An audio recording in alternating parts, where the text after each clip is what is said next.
Chapter 48. Su Fengnian opened his eyes and whistled. A handsome spear falcon swooped down from the sky and landed steadily on His Royal Highness's shoulder. The snow-white six-year phoenix stretched out its head and rubbed its master's cheek. Su Fengnian didn't care about the pain. He flicked the scarlet beak of his beloved pet with a finger and glanced at the white-faced man who was about to attack. He sneered, 100 Liangzhou cavalry are going up the mountain with crossbows. I'd like to see who's going to kill who.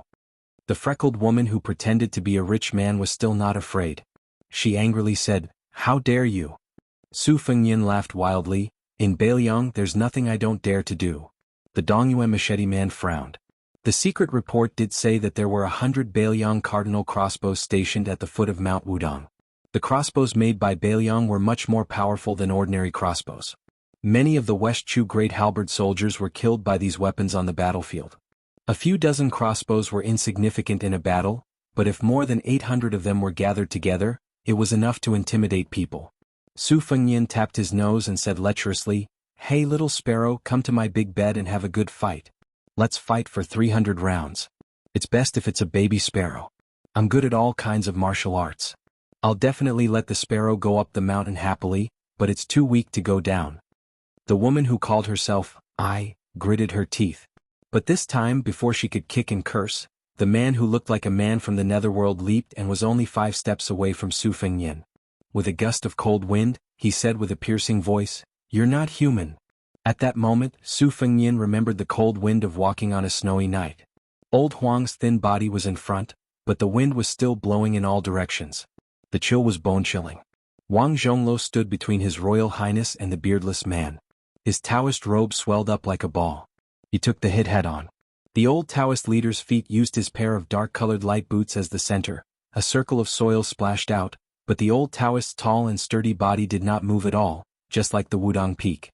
Not only did the qi flowing within the Taoist robe not weaken, it even swelled up after eating its fill. The man with rosy cheeks quickly retracted his hand and asked suspiciously, "Big Yellow Court? Are you Wang Zhongluo?" The old Taoist who had once been sprayed with tea by Su Fengnian was as well-mannered as ever. He did not retaliate and smiled, "That's me." The beardless man cautiously retreated to his original position. He bent over and said a few words to the woman who was mocked by Su Fengnian as a little sparrow. Her expression was gloomy and uncertain, but she tried her best to restrain herself. She raised her small hand that was holding the 2 twin luminous pearls and pointed at the Wudong sect leader and scolded, "Smelly cow nose, you want to side with the guy behind you? Aren't you afraid that your entire sect will suffer a calamity? The 4 words of the black tortoise will reign at the foot of the mountain had been hanging there for hundreds of years? I think it's quite imposing. Do you believe that I will smash it?" The old Taoist laughed and lowered his hands. His fluttering sleeves slowly calmed down. He did not respond to the domineering woman's insults and turned to look at His Royal Highness. Su Fengnian returned the favor and laughed evilly, "Yo, sparrow sister, you have such a big mouth. I like it. You want to smash the archway? You still have to ask your future husband if he agrees." The lonely souls of Dongyue laughed bitterly in their hearts. This Prince Liang's mouth was even sharper than a knife. How did lame Su train such an unscrupulous son? Was it because his ears were bad that he did not hear the 2 words, "this prince"? Or was he pretending to be deaf? Did he really think that no one in the world could be a match for the Great Pillar State? The 100 skilled crossbowmen of the Phoenix Battalion who had abandoned their horses and went up the mountain were already in position. They shuttled through the bamboo forest and were only waiting for His Royal Highness to give the order to shoot the 3 people into hedgehogs. The world knew that the Beiliang cavalry only recognized the large flag with the word, Su. The Beiliang generals only recognized the Liang King's tiger seal. The heavens were high and the emperor was far away. What's more, the son of heaven on the dragon throne seemed to have always trusted the last prince with a different surname. A few years ago, he even had the intention of betrothing Princess Sui Zhu to the eldest son of de Zhugua. It should be known that even in the capital, there were anecdotes about His Highness the heir apparent. Some scholars in Liangdi who passed the imperial examinations unanimously mocked and ridiculed the heir apparent. When they talked about Su Fengnian with their colleagues or teachers, there were always countless jokes. The common people all over the world were worried that Princess Sui Zhu had entered the tiger's mouth. The high-ranking officials and dignitaries in the capital who were familiar with the situation in the palace were eagerly waiting for Su Fengnian to arrive in the capital and then be beaten to death by the princess who had the same temper as him. This Princess Sui Zhu, When did she not go out to play without tormenting dozens and dozens of her sons? Beside him was the powerful old Taoist priest who had been the leader of Wudong for 30 years. Behind him were 100 crossbowmen. As if he had great confidence, Su Fengyan lifted Xiaodong and pointed at the three people. He laughed nastily and said, "You little K or woman? You Dongyu homeless dog, man, and you, imitating a woman and putting powder on your face. You are neither a man nor a woman. The three of you don't go down the mountain. Stay here obediently and work like cows and horses for lousy. When you have cleaned up the vegetable garden, you will see if this prince is in a good mood. If I am in a good mood, you can go wherever you want. If I am in a bad mood other than K, I will chop you up and feed you to the dogs. Leader Wang, are there dogs on this mountain?" The old Taoist priest looked down and turned a deaf ear. He did not want to get involved in this muddy water. In the bamboo forest, the bull-riding martial granduncle who was being held by the Bailiang crossbowman shouted, "His Royal Highness, there are a lot of wild dogs on the mountain. They howl very loudly at night. It is probably because they are not full." The old Taoist priest had a headache and sighed. This little junior brother, why did he blindly join in the fun? If he fanned the flames, he would accidentally burn down Wudong, which was not a human, completely. The beardless man flew into a rage. No one in the world dared to humiliate him like this to his face. The woman who had been given an unpleasant nickname for no reason tugged at the sleeve of the extremely angry man beside her. She asked a few questions in a low voice. The man's expression was rather helpless, but he answered truthfully. Her imposing manner suddenly fell to the bottom. She glared at Su Fengyan, but her words were still loud and carefree. "How much money can this broken vegetable garden be worth?" Su Fengyan laughed and said, "If I say it is worth 1,000 taels of gold, then it is worth 1,000 taels of gold." She flew into a rage out of humiliation. Her small chest that was wrapped in cloth trembled violently. She gritted her teeth and said, "Fine, 1,000 taels of gold it is." She raised her hand and threw a luminous pearl at Jiang and I, who had been standing silently in the vegetable garden. "For you." Probably because she was angry at herself for showing weakness for the first time, she once again threw the female pearl in her hand with a sobbing tone and screamed, "All for you." She never thought that she would take the initiative to lower her body like the sun rises from the west. That girl who looked somewhat sloppy and had an even more rustic temperament. Not only did she not shed tears of gratitude, she instead had a straight face with a bit of disgust in her eyes. She bent down and picked up 2 luminous pearls that were stained with mud. With one in each hand, she threw it back. She used even more strength and almost hit Jiang and I, who had a priceless body. Fortunately, the white-faced man caught the dragon pearls and phoenix eyes. To her, there was no reason to throw something and then get it back. She endured the heartache and gloomily ordered the attendants to destroy the pair of luminous pearls that she had played with since she was young. She glared at the girl who did not know what was good for her. "Do you want to die?" Jiang and I calmly said, "I only want the vegetable garden. You turn it back to the way it was just now." She repeated with a heavier tone, "I only want the vegetable garden." Su Fengyan did not have time to appreciate Jiang Ni's words, which were extremely suitable to his taste. Seeing that the girl who was neither a man nor a woman was about to crush the luminous pearls, he hurriedly shouted shamelessly, "Wait, my maid doesn't know the value of the pearls. Give me that pair of pearls." The owner of the pearls and the maid Jiang and I spoke at the same time. "You want it?" "I don't know the value of the pearls." Su Fengyan answered the 2 princesses with a mischievous smile. "Little sparrow, of course I want the pearls. If you give it to me, then I'll forget about today's matter." "Little mudman, you don't say. This pair of pearls is slightly more valuable than you think." The foreign girl who was forced to use a vulgar nickname seemed to have caught something that could be used against her. She threw a look at the attendant beside her and said with a neurotic smile, "You want it? I won't give it to you." The 2 luminous pearls were immediately crushed into powder by the 2 fingers of the beardless man. Su Fengyan's face was full of regret. It was not that there were no such good things in the palace. On the contrary, there were quite a few of them. But wasn't it better to have more good things in the world? Jiang and I did not give up and said coldly, "Give me back my vegetable garden." The girl said with equal harshness, "With just you?" Jiang and I glanced at Su Fengyan like an outsider. Su Fengyan was somewhat helpless. This was Jiang and I, the little mud man, being a rascal. Killing him was a matter of heaven and earth. If something happened, it was reasonable for him to take responsibility. The well-dressed girl said sarcastically, "I've only heard of a golden house hiding a mistress. I've never heard of a thatched house hiding a mistress. Su Fengyan really cherishes you." Jiang Ni's mind was exquisite. She immediately exposed the last layer of paper. Cherishes? Not really. No matter how bad it is, it's still better than someone refusing to marry. The girl's face was blank. What are you talking about? I don't understand. Jiang and I stretched out her hand and said, give me back my vegetable garden. This was already the fourth time. Princess and princess. Neither was willing to give an inch. Su Fengyan secretly felt that it was interesting. Why did the princess make things difficult for the princess?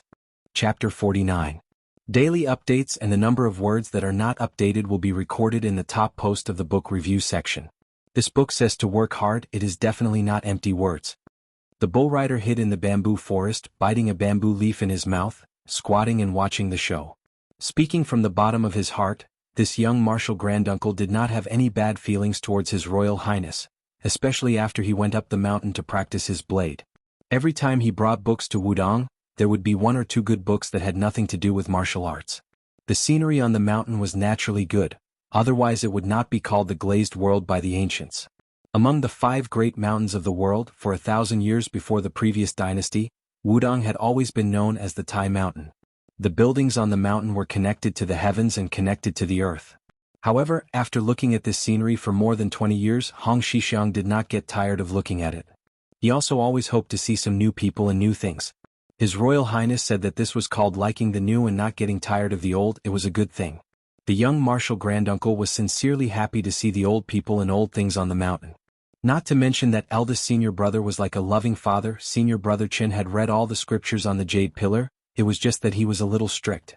Every time he dug out a forbidden book from the bottom of the mountain, he would sigh and sigh. He habitually walked like an ant in front of Hong Xixiang, circle after circle, at most 30 circles at a time. There was also senior brother Little Wang who practiced his sword in silence. His swordsmanship was extraordinary. Other people would rack their brains to practice sword moves and sword forms, especially in the Wu family sword tomb. They could not wait to use the moves to the extreme. However, senior brother Little Wang cultivated the will of the sword alone on the single plank bridge of swordsmanship. He was similar to the legendary powerful Dong Tai. He once saw with his own eyes that senior brother Little Wang stood on the huge rock of the Xixiang Pond and used his sword qi to split the waterfall apart. There were also a few older senior brothers who had different personalities. They were all good people, with the demeanor of ancient alchemists. They were even more protective of Hong Xixiang. However, things got more interesting when His Royal Highness went up the mountain. Hong Xixiang looked at the tense situation outside the thatched cottage. He couldn't help but feel anxious for His Royal Highness. Of those fellows from the capital, other than the wealthy woman who was disguised as a man, the other two were not easy to deal with, especially the gloomy uncle who had exchanged a blow with de Xixiang. His internal energy cultivation was unfathomable. If it wasn't for the fact that de Xixiang had cultivated the rarely seen De Huang Ting Pass in 100 years, he wouldn't have been able to retreat so easily. The outside world only knew that the last pass in the cult was extremely difficult to break through, but they didn't know that it was even more difficult to break through the De Huang Ting Pass. The reason why the De Huang Ting Pass with extremely high seniority on Mount Longhu was mostly because they had cultivated the De Huang Ting Pass but couldn't come out of it. The delicate stalemate was easily broken by a man with a sword on his back who slowly walked over from the other side of the waterfall. Senior brother Little Wang, who was known as Wudong's #1 nerd. Little Wang Xixiang had already passed the age of 40, his appearance was lean and incomparably confident.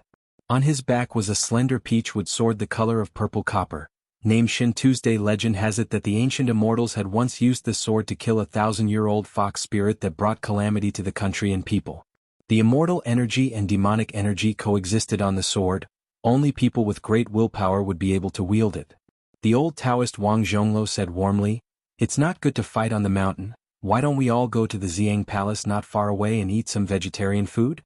Su Fengyan laughed and said, "Only when you're full will you have the strength to fight." The impatient woman whose appearance could only be considered average sneered, "It's not enough that the Wudong sect leader personally came to protect us. Even the #1 swordsman on the mountain, Wang Xiaoping, came to watch the battle with a sword in hand. Wudong's hospitality is truly touching. I'll remember this kindness. The next time we meet, I'll definitely repay you with a great gift."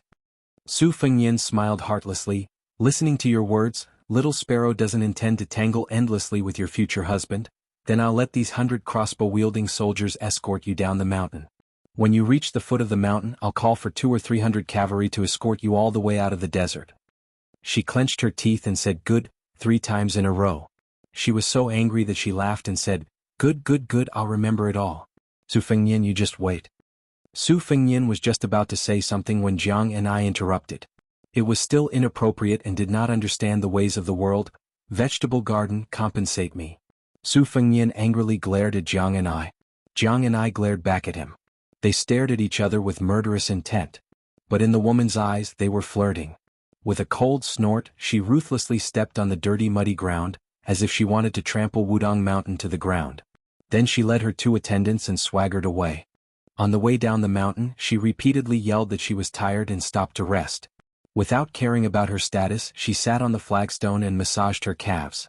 When she was going up the mountain, she wholeheartedly wanted to beat the bones and scatter the ashes of her enemy, so she did not notice the pain in the soles of her feet. Now that she took off her boots and saw the shocking bloodstains, she burst into tears.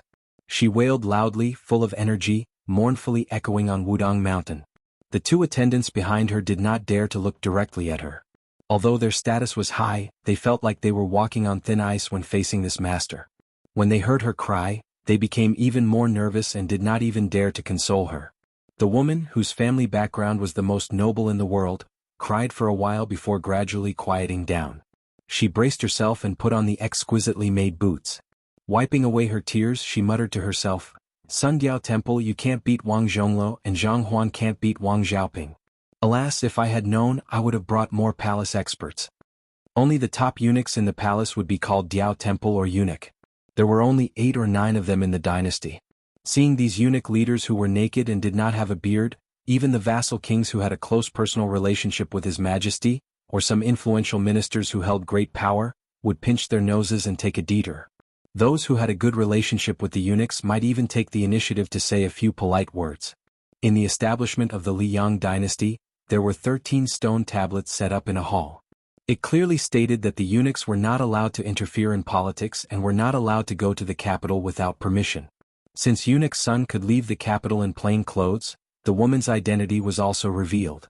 Only the lawless Princess Sui Zhu could have such a heaven-defying treatment and make the current emperor turn a blind eye. Eunuch's son had been humiliated by His Royal Highness on Wudong Mountain today. He had already thought of 100 ways to make things difficult for lame Su when he returned to the capital. It was fine if he could not topple the deep-rooted Su family, but it would be good if he could disgust the great pillar state thousands of miles away from the capital. A towering tree. A towering tree? As high as the emperor? Eunuch's son sneered in his heart. Princess Sui Zhu, who had lost a pair of beloved luminous pearls, looked up and said fiercely, "Zhang Huan, I know you are going to write a secret report to my father.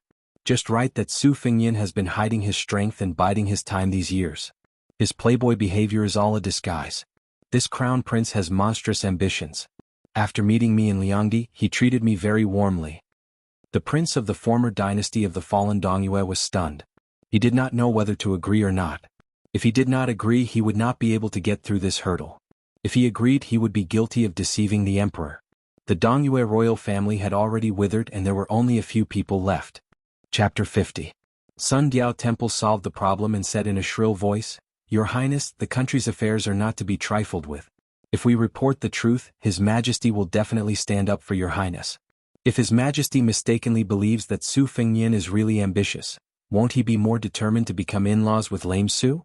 What will happen to your Highness then?" She thought about it seriously and frowned. "Yes, then I will be greatly embarrassed.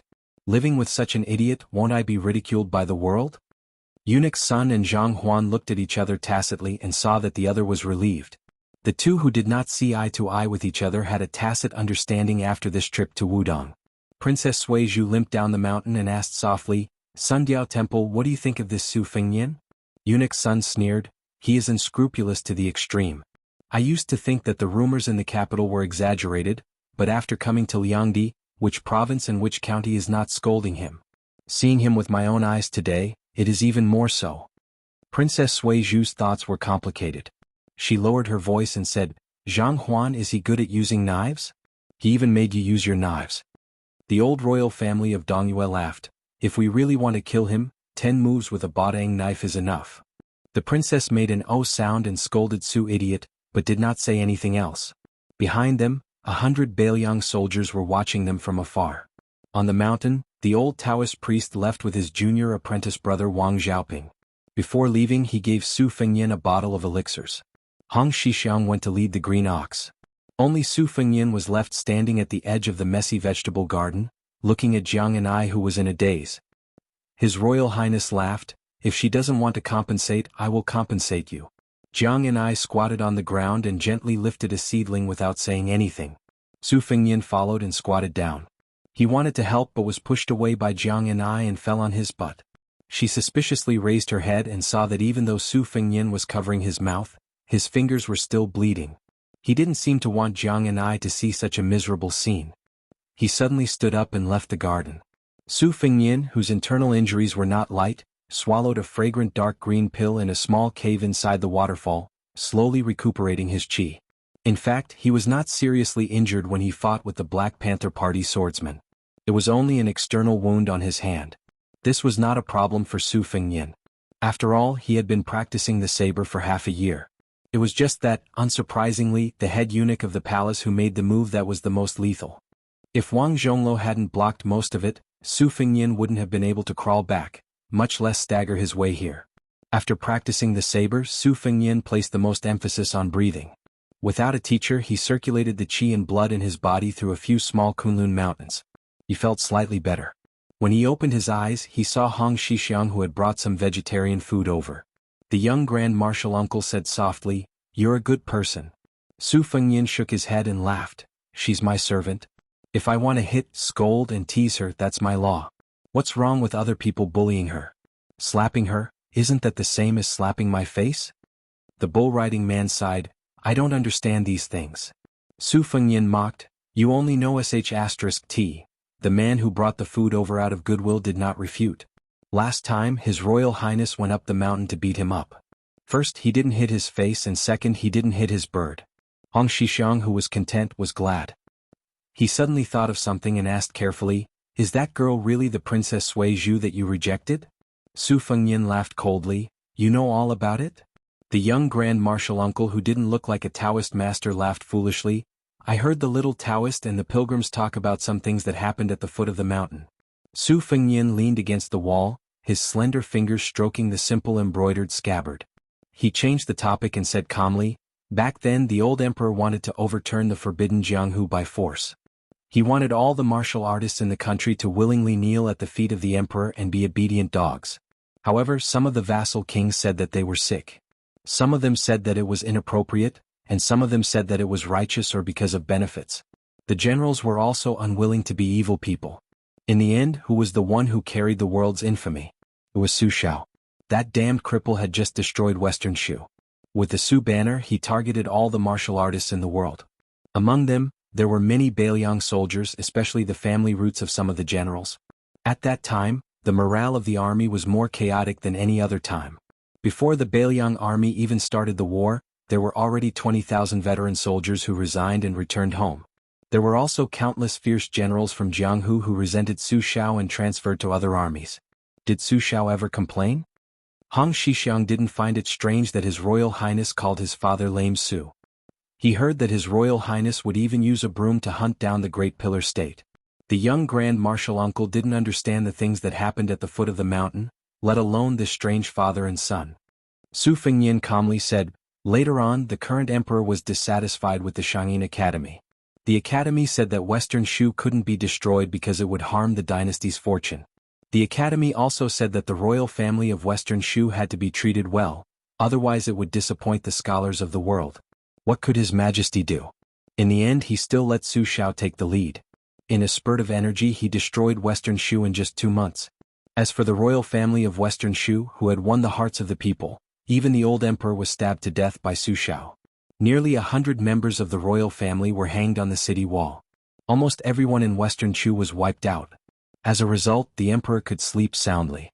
Let's not talk about how Su Shao has been these years. Even I, a dandy who at most brought disaster to the young ladies of cold lands, was assassinated countless times. If I wasn't lucky, I would have died long ago. Jiang and I is like this, I can accept it. She's just a little girl who lost her parents when she was only 5 years old. If she wants to make things difficult for me, it's reasonable. But there are so many old foxes who have lived for several decades or even 60 years. How could they be so unreasonable? Dragging a group of young talents who were cultivated with great difficulty to be buried with you? Isn't it good to live well? Su Fengnian's expression became surprisingly gentle. He softly said, "It's good to die, I can accompany my mother." The bull rider didn't dare to say anything, afraid that he would be slapped in the face. Su Fengnian regained his composure and said, "You might not believe it, but I held a saber when I was 6 years old and killed people when I was 9 years old. At that time, my wish was to be the #1 martial art master in the world, to ride the fiercest horse, to use the fastest and biggest saber. When I saw injustice on the road, I would draw my saber to help. In the future, I would marry a woman who was as gentle and kind as my mother. What does Bailiang's hundreds of thousands of armored cavalry have to do with me? But after I grew up, I realized that many things can't be done as you wish. Many people, when you tried to reason with them, they would not listen to reason. So when Su Xiao told me not to touch a saber for 10 years and then to travel for 3 years after 10 years, I did it. Last year, old Huang, who was missing his front teeth, died. I didn't ask Su Xiao if this was because he wanted old Huang to die on top of the martial emperor city wall. I didn't dare to ask. Today I practice the saber. In the future I practice the sword. Even if I can't master it well or give up halfway, I will still." The young martial granduncle broke out in a cold sweat and kept quiet out of fear. Su Fengnian leaned his head against the stone wall and didn't speak his final thoughts. He only looked at the luminous pearl on the other side of the wall and said self-mockingly, "You asked my sister to live a better life in Jiangnan. If she's not happy, I won't be polite to you. I learned this from everyone in the world." Hong Xixiang said with a bitter face, "But I can't be more reasonable than anyone else." Su Fengnian remembered that during his 3 years of travel by the banks of the Luo River, he saw a graceful figure in the distance. He said in a daze, "The lovesickness saber is best at killing people." Hong Xixiang was just about to flatter him and say that His Royal Highness' words were very knowledgeable and particular, but Su Fengnian saw this coming and said, "Shut up." Chapter 51. Su Fengnian told the bull rider to shut his mouth. He was just about to have this fellow go to the thatched cottage and bring some paper over. His experience on the mountain required him to write a letter to Su Xiao. If the Golden Princess Sui Zhu had come to Bailiang and Wudong out of childishness, then there was no need to be overly concerned. It was just a matter of old enmity adding to new hatred. Su Fengnian had plenty of lice and was not afraid of an itch. In any case, he most likely would not go to that majestic and imposing capital city in his lifetime. But if it was someone or a small group of people who instigated it, then he could not let his guard down. Don't look at how Su Xiao was an extremely high official with boundless glory. Who knows when dark clouds would descend on the city? When dealing with people, there were two kinds of people most afraid. One was extremely intelligent, and the other was self-righteous idiots. And in Bailiang, these two kinds of people were the most common. Su Fengnian was just about to order this martial granduncle of his, when a strange phenomenon occurred. The huge waterfall that was cascading downwards suddenly exploded. The waves were like a wild horse that had broken free of its reins. Su Fengnian and Hong Xixiang both became drowned rats. Su Fengnian did not care about this splash of water. He stared fixedly at the scene on the huge rock in the middle of the white elephant pond outside the waterfall. In the blink of an eye, he could vaguely see the sword maniac Wang Xiaoping, whose seniority in Wudong was as high as the sect leader. He stood proudly, the peachwood sword in his hand pointed straight into the cave. This sword was incomparably domineering, giving His Royal Highness a show of strength. Wang Xiaoping, who had been silent for more than 10 years, really did not say anything. He floated away, coming and going in an unrestrained manner. Just like Su Fengnian when he was traveling in exile, he probably liked this kind of young chivalrous hero. His nose was up in the sky, arrogant beyond belief. Even when crossing a river, he did not want to sit on a small boat and instead wanted to float on the water. The problem was, if you float, you can float, but don't splash the water and let the common people on the boat be covered in water. If His Royal Highness were to bump into them, not to mention cheering and rewarding them, he would definitely drag these bastards out and beat them up. He would soak them in water for a few months and see if they still dared to show off in the future. The baffled Su Fengnian glared at Hong Xixiang, who was implicated. The latter said innocently, "Junior brother Wang was born in the year of the ox, that's why he has such a stubborn temper. He used to practice his sword here, so he's probably a little annoyed." His Royal Highness was magnanimous enough to not lower himself to senior brother Wang's level. His Royal Highness will become the #1 saber master in the future, and he will become the #1 saber master in the world. He will become a legend in Wudong. Su Fengnian ordered unhappily, "Go to the hut and get me some paper and ink." Hong Shixiang eagerly ran off to carry the things. Su Fengnian opened the food box. He had just picked up the bowl and was about to use the chopsticks to pick up a mouthful of dried bamboo shoots and vegetables when he spat out a mouthful of blood into the bowl. The red and white mixed together. Su Fengnian exhaled a long breath. Wudong's medicinal pills were indeed extraordinary. After spitting out the blood, his qi and meridians were much more comfortable. Su Fengnian expressionlessly swallowed the bowl of rice, chewing it carefully and swallowing it slowly. After finishing the bowl, what he ate was not the food that Hong Shixiang brought, but Jiang and I, who had never set foot on the hanging Immortal cliff before. In her hand was an ancient inkstone and several pieces of green sandalwood paper. The origin of the palm-sized ancient inkstone was frightening. In West Chu, there was a man who did not love the country nor did he love beauties, but only loved brush and ink. He was Jiang Ni's imperial uncle. This ancient inkstone was ranked second among the ancient inkstones in the world by him. It was the best quality fire clay inkstone. Its quality was outstanding. It was warm in the winter but did not freeze, cool in the summer but did not wither. It could accumulate for several years without rotting. Even though Jiang and I was a country's imperial uncle, he was still reluctant to use it. When it fell into Su Fengnian's hands, he would use it every 10 days. Seeing ginger mud, Su Fengnian still had her grind the ancient inkstone. He picked out the best Guangdong Liaowei, and waited patiently for the ink to become uniform under Princess Taiping's delicate hands, until it glowed with the unique reddish hue of clay. Only then did he pick up the brush and start writing. Today, after meeting with Princess Suizhu, he wrote down everything no matter how big or small. Su Fengnian's Xiaojia was the most outstanding. The ancients said that learning to read a book must be done first to learn the regular script. The big script was based on the facial bones and willow tendons. The regular script was based on the Ouyang script. Finally, it was reduced to the mosquito regular script, imitating the Zhongwang. This was an ancient teaching. Most of the scholars in the world followed this order step by step. However, under Li Yishan's guidance, Su Fengnian did the opposite. Learning Xiaojia, he followed the Xiaozhuan ancient script. If he could not write Xiaojia well, he was not allowed to touch other things. As soon as he was discovered, he would be beaten with a green-gourd wine pot. Among the contemporary calligraphers, only an old monk from the two Zen temples, who was addicted to wine as if it was his life, could enter Li Yishan's discerning eyes.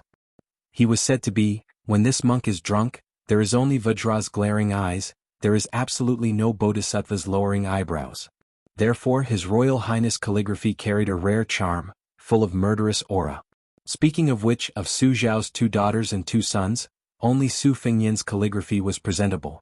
Needless to say, Su Longxiang did not know a single word of Duda.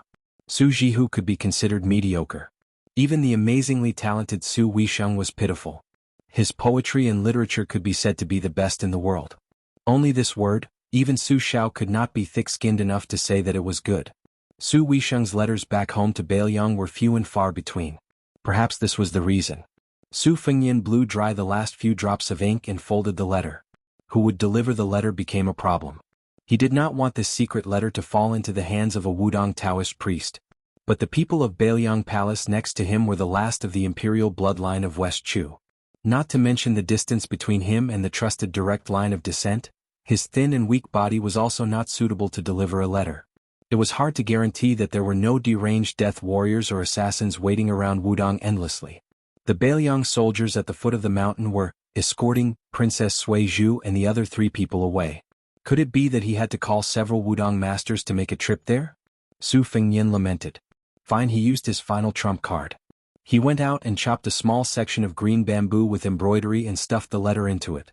He put 2 fingers to his mouth and whistled, summoning the blue and white Luan from the top of Wudong Mountain.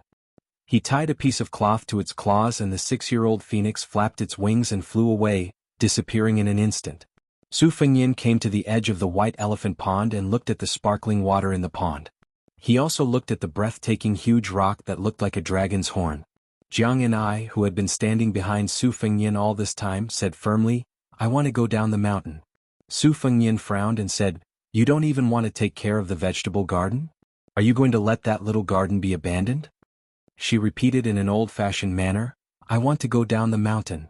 Su Fengnian said angrily, "Let's make this clear first. The moment you go down the mountain, I'll flatten it." Unexpectedly, Jiang and I was not moved at all. "Up to you."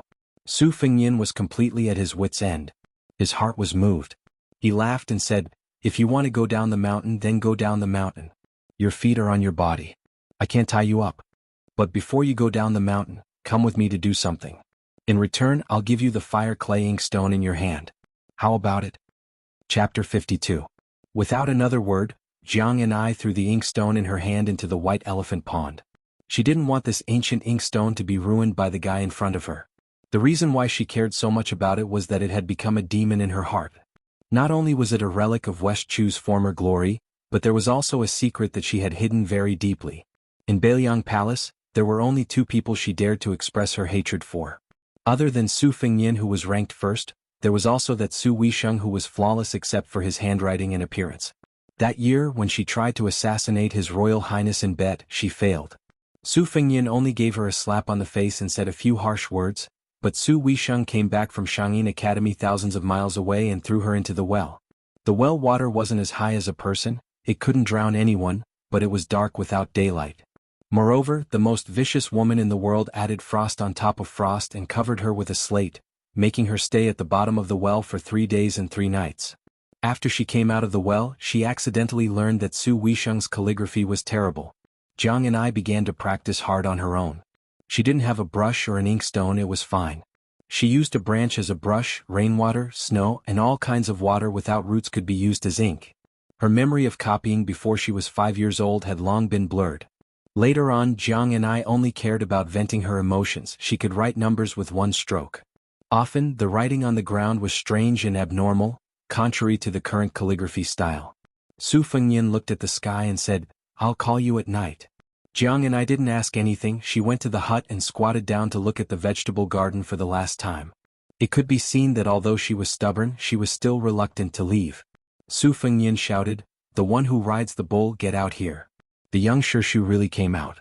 Su Fengnian was used to this birdman's appearance and disappearance. He said, "Go prepare some wine and meat, a large awl for writing on the board. If it's really not enough, a broom is fine and a bucket of ink. Go now." Hong Xixiang was puzzled. What is His Royal Highness doing? Su Fengnian laughed, practicing calligraphy. Hong Xixiang said in panic, "Don't tell me he's going to write on the wall of Xiang Monastery?" Su Fengnian comforted him, "How could I do such a tasteless thing?"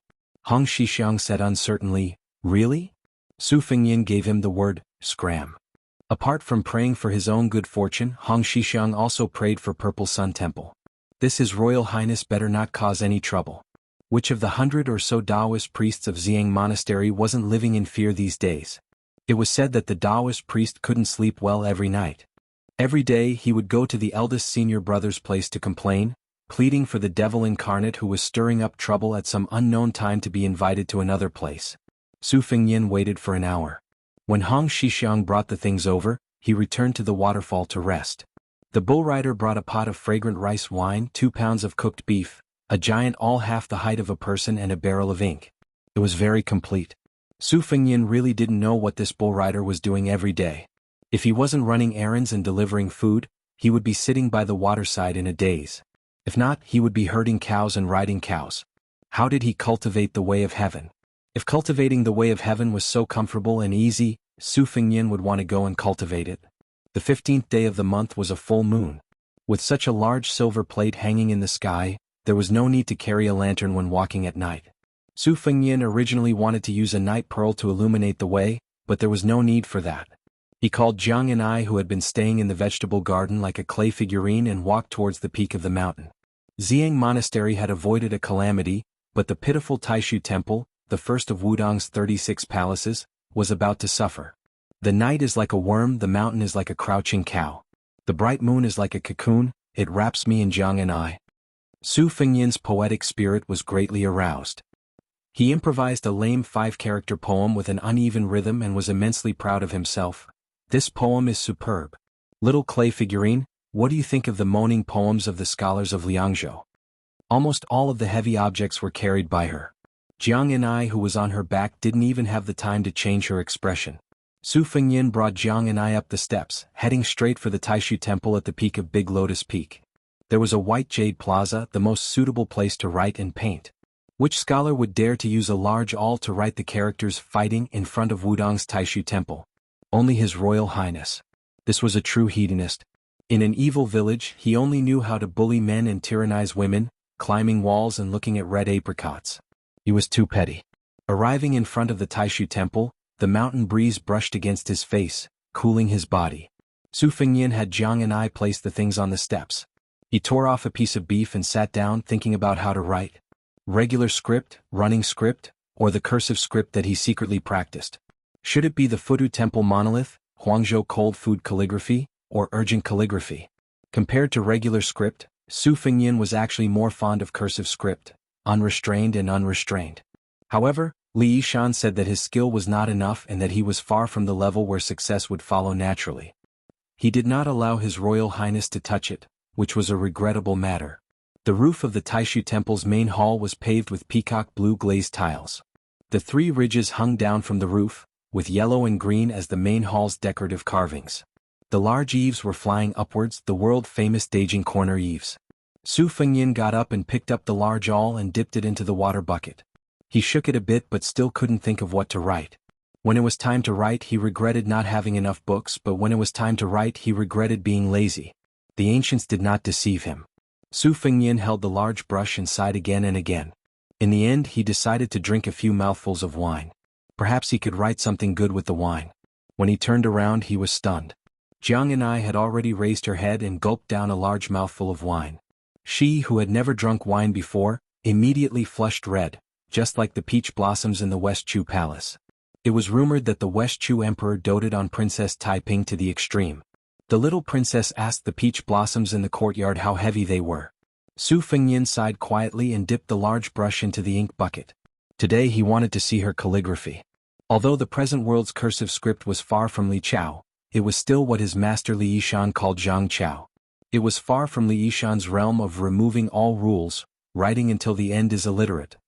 There were only a few people in the world, such as the strange monk in the 2 Zen temples, who could be like what scholar Li Yishan said: joys and sorrows, riches and honor, poverty, yearning, intoxication, injustice, resentment, only when the heart moves and the words become one with heaven and earth. Jiang and I walked shakily towards the large ink bucket.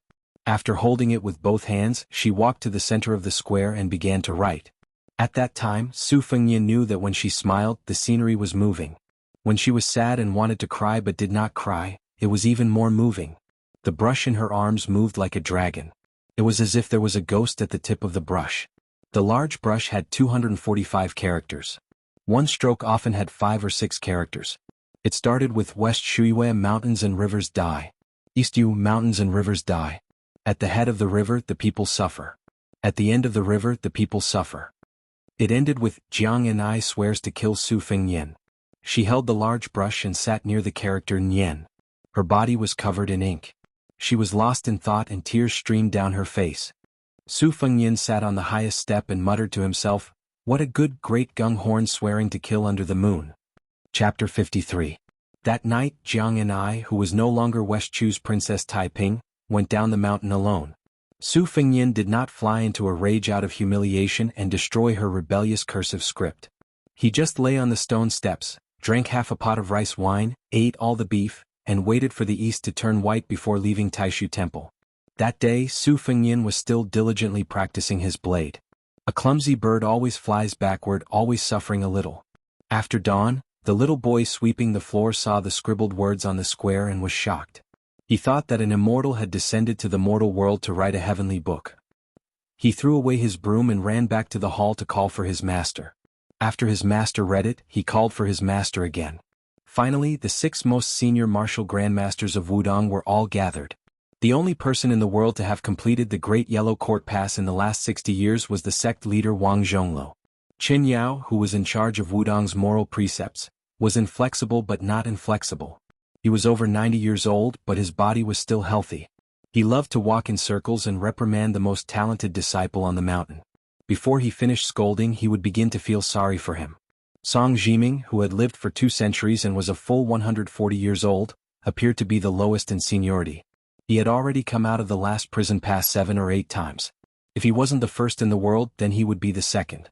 At the same time, he was in charge of refining external elixirs. Wudong had nearly 100 elixirs, most of which came from his hands.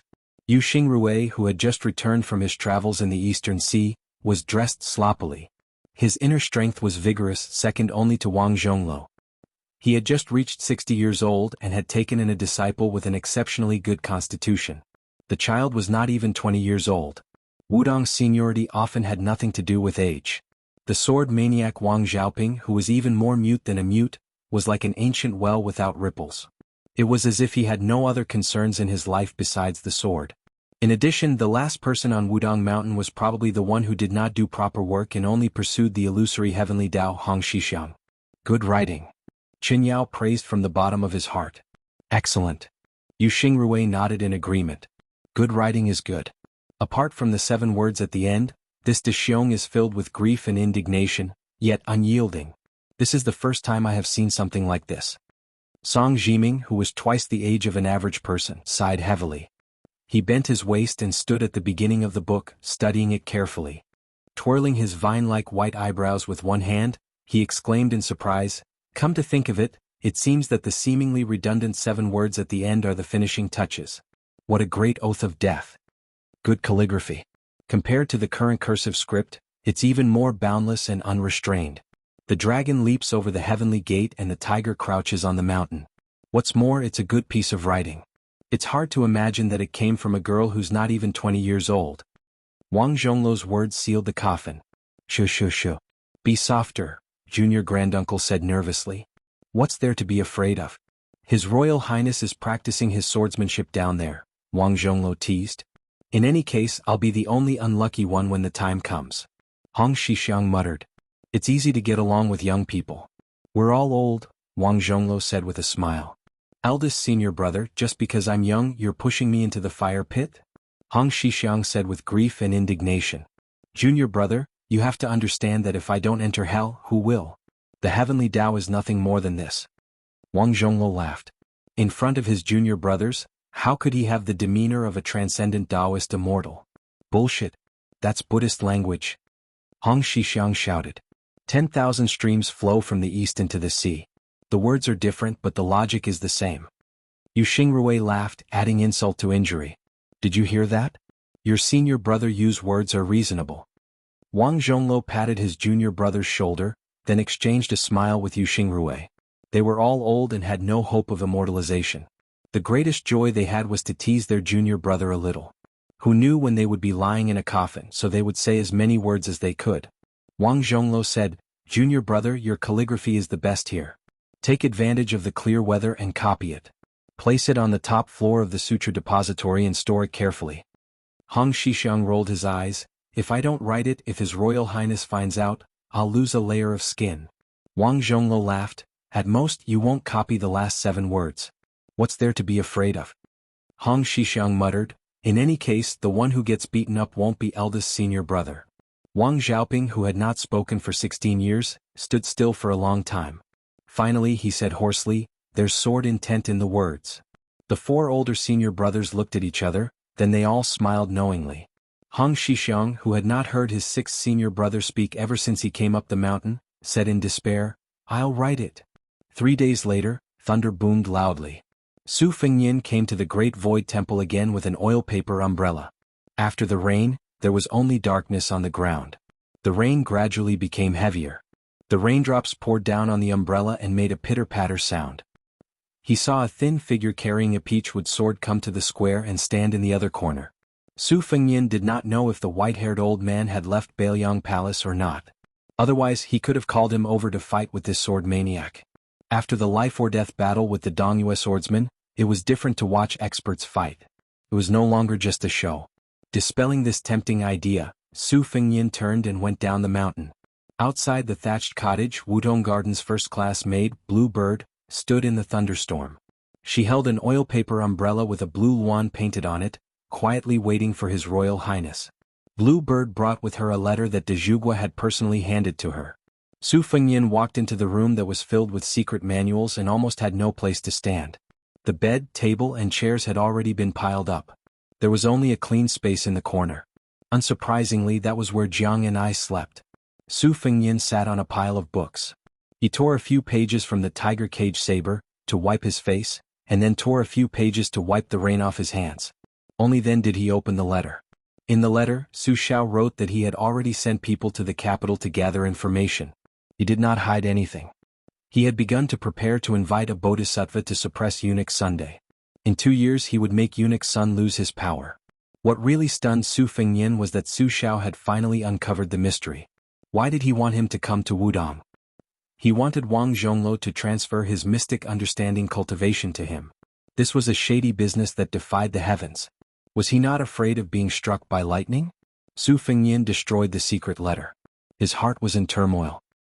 He raised his head to look at Blue Bird, who was standing at the door, and asked, "Can internal energy be transferred to others?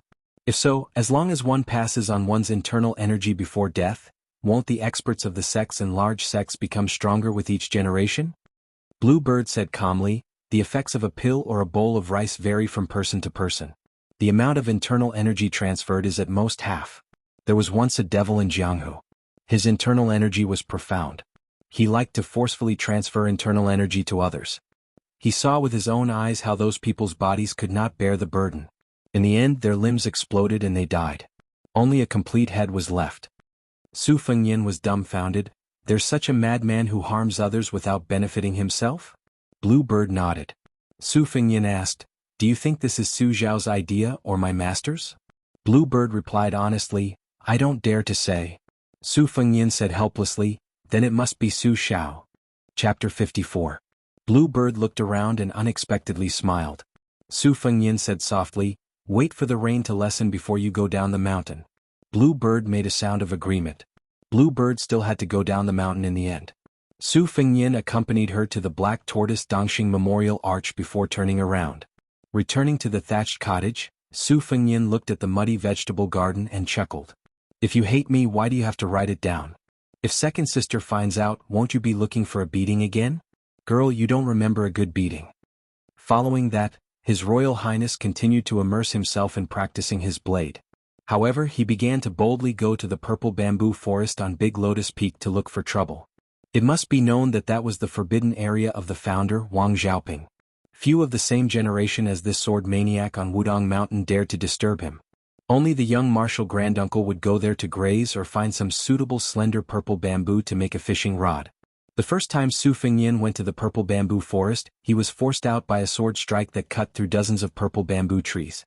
The second time he recklessly took a sword strike and ended up lying on a wooden plank bed for half a month, causing Wudong Mountain to take out a good bottle of high-grade pills. When Su Fengnian was able to split open a waterfall, he visited the purple bamboo forest again. However, after a sword strike he was forced to withdraw. He still didn't see the sword maniac's face. However, he didn't immediately fall to the ground and couldn't get up. In any case, he was able to stagger back to the thatched cottage. Wudong Mountain and Mount Longhu were both of the Cauldron branch. Not only did they promote the cultivation of the dragon and tiger embryonic breathing technique, but they also accepted the external pills that Mount Longhu condemned as heretical. Qingyun Peak had several Qinjun cauldrons. The alchemists were the ones on the mountain who were most willing to endure hardships. Every year they consumed nearly 10,000 caddies of charcoal. Su Fengnian once went to Qingyun Peak to observe the cauldron opening ceremony. It was said that apart from the main peak of Lotus Peak, this mountain was the most evil and inviolable. One had to choose an auspicious day to build an altar and burn talismans. The alchemists would kneel at the foot of the peak and pray to the heavenly sovereign of the great Tao. Only after the ceremony did they ascend the mountain. This finally made His Royal Highness understand that cultivating the Tao wasn't easy, and alchemy was even harder. However, this didn't stop Su Fengnian from eating pills like a cow chewing on peonies. This made Hong Shixiang, who had finally convinced his third martial brother Song Jiming to allow His Royal Highness to enter the mountain to watch the alchemy, extremely angry. He had no choice but to throw a flirtatious glance at this heartless blind man. Eldest martial brother had said that young people were easy to communicate with. This was completely unreasonable. The scent of osmanthus on the mountain was very fragrant. Other than competing with the waterfall at the foot of the Immortal hanging peak, Su Fengnian would occasionally go to the purple bamboo forest to fight with Wang Xiaoping. Finally, he was barely able to withstand one sword strike without falling. Although it was just one sword strike, whether or not Su Fengnian fell or not meant that Su Fengnian had reached a higher level in his saber practice. Probably because he suddenly discovered that the number of purple bamboos in the purple bamboo forest had suddenly decreased, the sword fanatic's next sword strike was even more unpredictable. Very few people could have predicted that the notorious His Royal Highness could really stay on Mount Wudong for half a year. Some of the young Taoists who had come into contact with the affairs of the mortal world were guessing whether or not His Royal Highness had hidden a dozen or so beautiful maids on the mountain, or whether or not His Royal Highness was feasting on fish and meat every day. At the same time, the number of times they saw their young martial granduncle decreased. Therefore, there were also young Taoists who spread rumors that His Royal Highness was the reincarnation of a devil and needed the reincarnation of Great Emperor Jianghu's young martial granduncle to suppress him. The bull-riding Hong Xixiang turned a deaf ear to the rumors and did not take the initiative to explain anything. When he met a younger Taoist who was younger than him and asked such questions, he would answer with a smile. His Royal Highness is reading the Cloud Book K7 Lots and Taoist Yi Shu. He is very attentive. If it was someone else who said this, naturally no one would be willing to believe it. But when it came from the martial granduncle's mouth, it was still doubtful. Occasionally, a Taoist priest, whose seniority was neither low nor low, would ask with righteous indignation, Hong Shu, that person surnamed Su did not want to be His Highness the heir apparent. Why did he come to Mount Wudong to abuse his power? Who is he practicing his blade for? The young martial granduncle laughed and said, probably for him to practice his blade for himself. His Royal Highness is born rich and noble.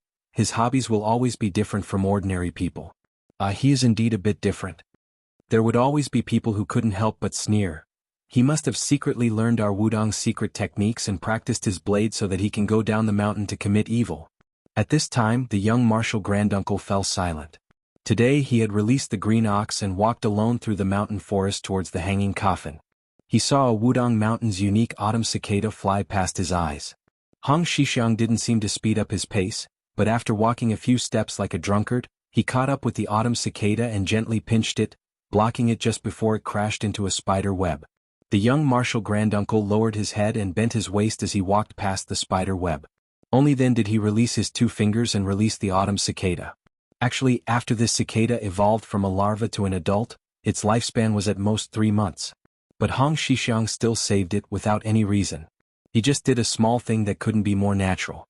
This martial granduncle who had been doing small things like this for more than 20 years on the mountain had always been regarded by everyone as the best candidate to comprehend the way of heaven. But it seemed that he himself didn't know what the way of heaven was, nor did he spend any effort to think deeply. He ate, drank, pooped, herded cows, read books and enjoyed the scenery. Hong Xixiang slowly walked out of the thatched hut and saw His Royal Highness picking a cucumber from the vegetable garden and putting it in his mouth to chew on. Hong Xixiang wanted to steal a cucumber to taste while His Royal Highness wasn't paying attention, but Su Fengnian used the embroidered winter scabbard to slap away his claws. Hong Xixiang, who could only crouch on the side and watch curiously, asked, His Royal Highness, is he really willing to part with the red and tender wine face, clear and beautiful singing voice, delicacies and brocade bedding of the prince's estate? Su Fengnian laughed, saying, if you did this every day for more than 10 years, you would also be willing. Hong Xixiang shook his head, saying, I just can't bear to part with this mountain. Su Fengnian said disdainfully, you're a coward, these are 2 different things. Hong Xixiang pursed his lips. This was the young martial granduncle's greatest protest. Su Fengnian said mockingly, I even dare to go up the mountain to practice the blade, you don't dare to go down the mountain? Are there groups of demons and monsters at the foot of the mountain, or are there demons and monsters everywhere? Taking a step back, even if there are, don't we need you Taoists to slay demons and monsters? Hong Xixiang still shook his head vigorously. Su Fengnian didn't waste any more saliva, asking, I'm going to the purple bamboo forest, are you coming with me? Hong Xixiang shook his head even more like a rattledrum, waving his hand, saying, I'm not going, even senior brother Wang won't let me go there to graze the cows anymore. Su Fengnian gnawed on a cucumber, carrying the winter embroidered blade as he left the little vegetable garden, saying vaguely, what's so great about being number 1 in the world? It's better to be the only one in the world. Everyone is fighting for the title of number 1 in the world. In the end there's only one person, but the latter is something that everyone has a chance of attaining. This is the way of the heavens. Hong Xixiang squatted on the ground, his hands supporting his cheeks as he sank into deep thought. I understand a little, but I don't understand a little. Su Fengnian, who was walking with his back facing Hong Xixiang, coldly snorted, don't steal cucumbers anymore, I've already counted them. If I find out that you're missing even one, I'll beat you until your 3 legs are covered in blood, do you understand? Hong Xixiang squeezed out a smile, saying, I understand very well. Chapter 55. Su Fengyin was just about to go to the mute sword maniac to learn about the so-called sword energy when he heard a pig-like wail that sounded like a pig being slaughtered, accompanied by a mournful cry that sounded like the death of one's parents. Su Fengyin turned around with a smile and saw a big meatball rolling and crawling over. He quickly used the winter embroidery scabbard to block the momentum of the meatball that weighed 150 kilograms. Only Chu Lushan, this fat weirdo, dared to act so shamelessly and seductively in front of His Royal Highness. Seeing the dark-skinned Su Fengyin, the fat man nicknamed Wuxia, struggled to squat at the feet of the crown prince with snot and tears. His white and fat hands held the winter embroidery scabbard as he sobbed. Su Fengyin liked to see Wuxia's exaggerated actions the most. He was happy every time he saw it. As for whether it was real or fake, as long as the Su royal banner didn't fall, it couldn't be any more real. Su Fengyin pulled out the scabbard and patted the dignified General Long Wu's cheeks. "Get up and talk. You're a third-rank secondary-class general. I've never heard of you kneeling to your parents before me. However, I've heard that you vent your anger on your parents for no reason. By the way, Wuxia, have you finished the task that Su Xiao gave you?" Chu Lushan didn't bother to wipe off the buckets of sweat that he had crawled out of Wudong. He struggled to get up, the fat on his body trembling. He really didn't know how his maidservants and concubines could withstand the pressure of 150 kilograms of fat. The round fat ball smiled flatteringly and said, "It's almost done. There are people watching over the rest. There won't be any loopholes. Wuxia's parents are two disrespectful old people. They only gave birth to me and did a good deed. Why should I kneel? On the other hand, His Royal Highness is wise and powerful. He monopolizes the world and is talented. Today he has achieved great success in his saber practice. He is a master of both the pen and the sword. He is willing to kneel to your highness even if he dies. Your highness, this mountain is really not a place for people to stay. Wuxia, boldly invites your highness back to the mansion." Hey, Wuxia, went out to do some work this time and found a pair of lovely twin lotus flowers on one stalk in Gangnam-do for your highness. They are only in their prime, but they are as plump as a beautiful woman. Your highness, you can pick them. Su Fengyin's face was gloomy. Chu Lushan, who did not know how he had angered His Royal Highness, suddenly thought of the old servant with missing front teeth. Among the 9 sabers, sword 2 seemed to be called twin lotus flowers on one stalk. The fat man quickly slapped himself twice. He used a lot of strength and was not careless at all. His whole face was red as braised meat. He said regretfully, "This lowly one deserves to die." Su Fengyin put his arm around Chu Lushan's shoulder and laughed. "Look, the relationship between us brothers has become estranged, hasn't it? I was just trying to scare you and you took it seriously? You deserve to be slapped." Wuxia nodded vigorously and slapped herself twice. The slapping sounds were unusually loud. She had definitely used all the strength she had last night to drink milk. Chu Lushan was notorious in Liang land. He had truly reached the level of innumerable crimes. One of them was that as long as he heard that a beautiful woman had given birth to a child, he would kidnap her and bring her to his mansion to drink milk. If the milk was good, the result would be good. After eating and drinking, she would be rewarded with silver tails. If the milk was bad, her breast would be cut off. This kind of jackal had always been a dog in Liang Prince's mansion. But this dog had followed the Great Pillar State to the north and south. It had once carried Su Xiao on the battlefield and blocked a full 11 swords. Therefore, when Su Xiao was conferred the title of queen, he had promised his adopted son Chu Lushan that he could commit 11 capital crimes and not die. The other adopted sons had their own factions, but they all despised Chu Lushan. For example, Yuan Zuozong had never looked at this fat man properly, let alone the butcher Chen Zhibao, who had even said that he would light Wuxia's body up as a sky lantern in the future. Su Fengyin brought Chu Lushan to the elephant washing pool. It was immediately cool. Looking at Yuanqiu carefully squatting down and splashing some water on her face, Su Fengyin asked with a smile, "You didn't come all the way up the mountain just to howl a few times in front of me, right?" Chu Lushan raised his head and smiled. "There are some interesting news recently. I was afraid that your highness would be lonely on the mountain, so I wanted to tell you to relieve your boredom." Su Fengyin was interested. "Wuxia is still the warmest. Quickly tell me." Chu Lushan sat down on a stone and said with a smile of exultation, "The first is that a young genius swordsman named Wu Luding appeared in the Wu family sword tomb. He left the sword tomb at the age of 20 and went down the mountain to challenge the world's famous swordsman. So far he has not been defeated. He will soon reach the Yu King sword pool. There will be a good show soon. This man surnamed Wu's swordsmanship is very good. He walked from the north to the south with a single sword. Although he has never fought with a level 1 master, there are 6 or 7 masters who died under his sword who have been famous for decades. However, Wuxia thinks that no matter how powerful his sword is, it is like an embroidery needle compared to your highness' saber. Su Fengyan smiled and did not comment. He signaled with his eyes for Wuxia to continue. Wuxia wiped the water droplets on his face that were warmed by his body temperature as soon as he came out of the pool. He continued, the next 2 things are related to Second Commandery Princess. 2 years ago, Second Commandery Princess was the invigilator of the Xianxia Academy. She gave a 5-character quatrain to a scholar from Western Shu and said that it was unbearable to look at. The scholar was not convinced and asked who in the world could look good in poetry. Your Highness, do you know what Second Commandery Princess said?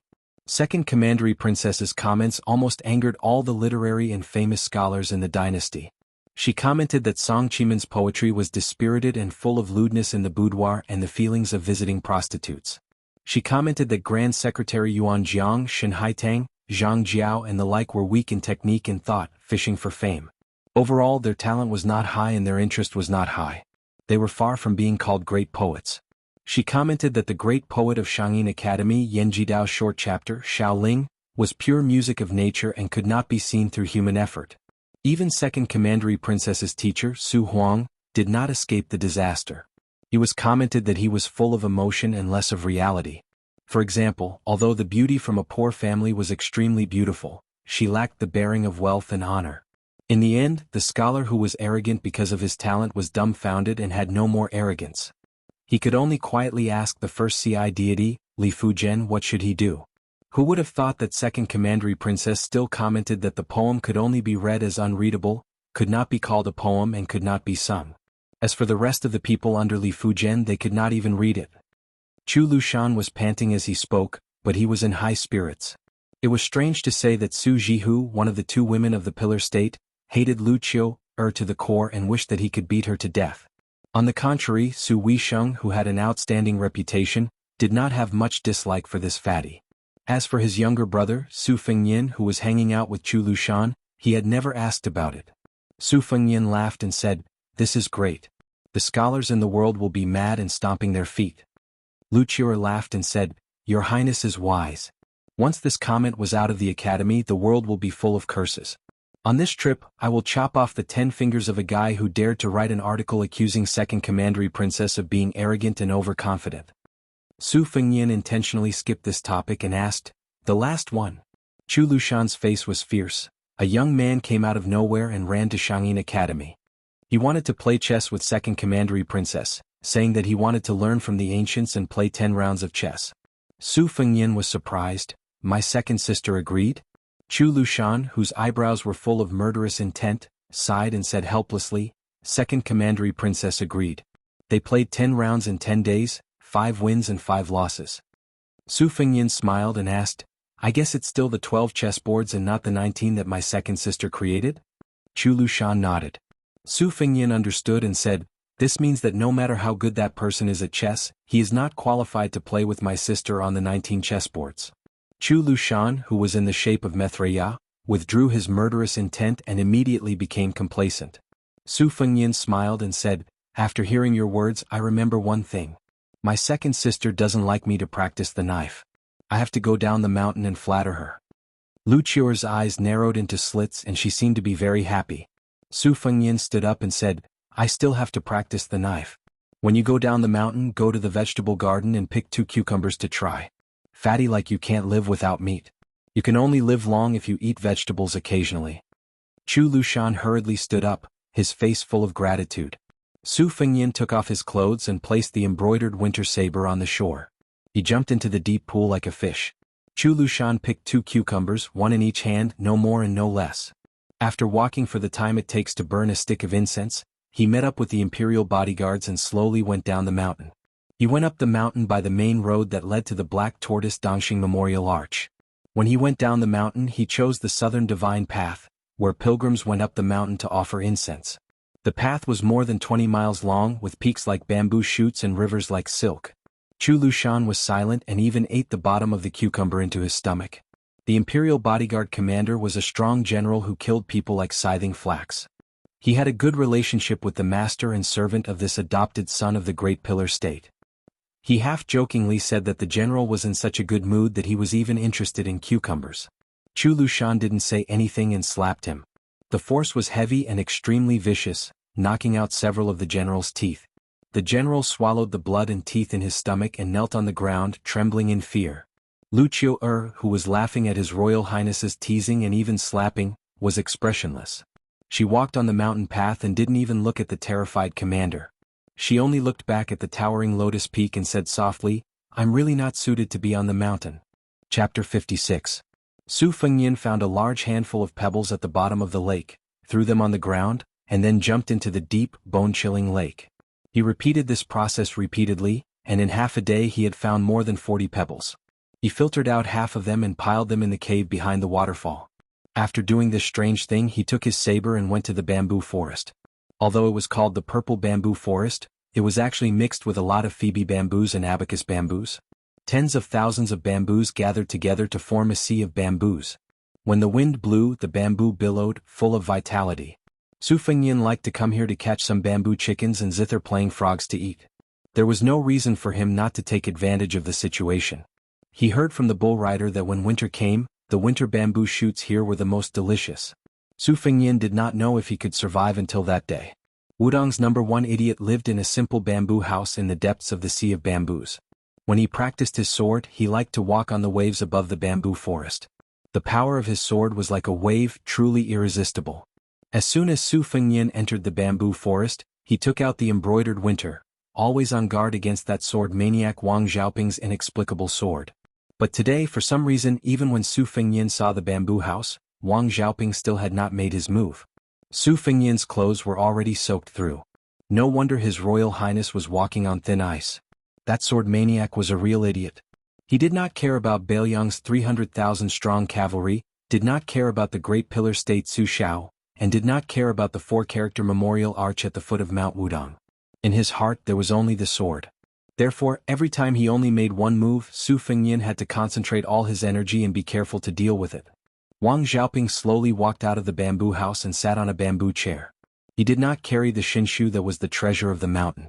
Su Fengyan returned the embroidered winter to its sheath and walked over to sit on the chair opposite Wang Xiaoping.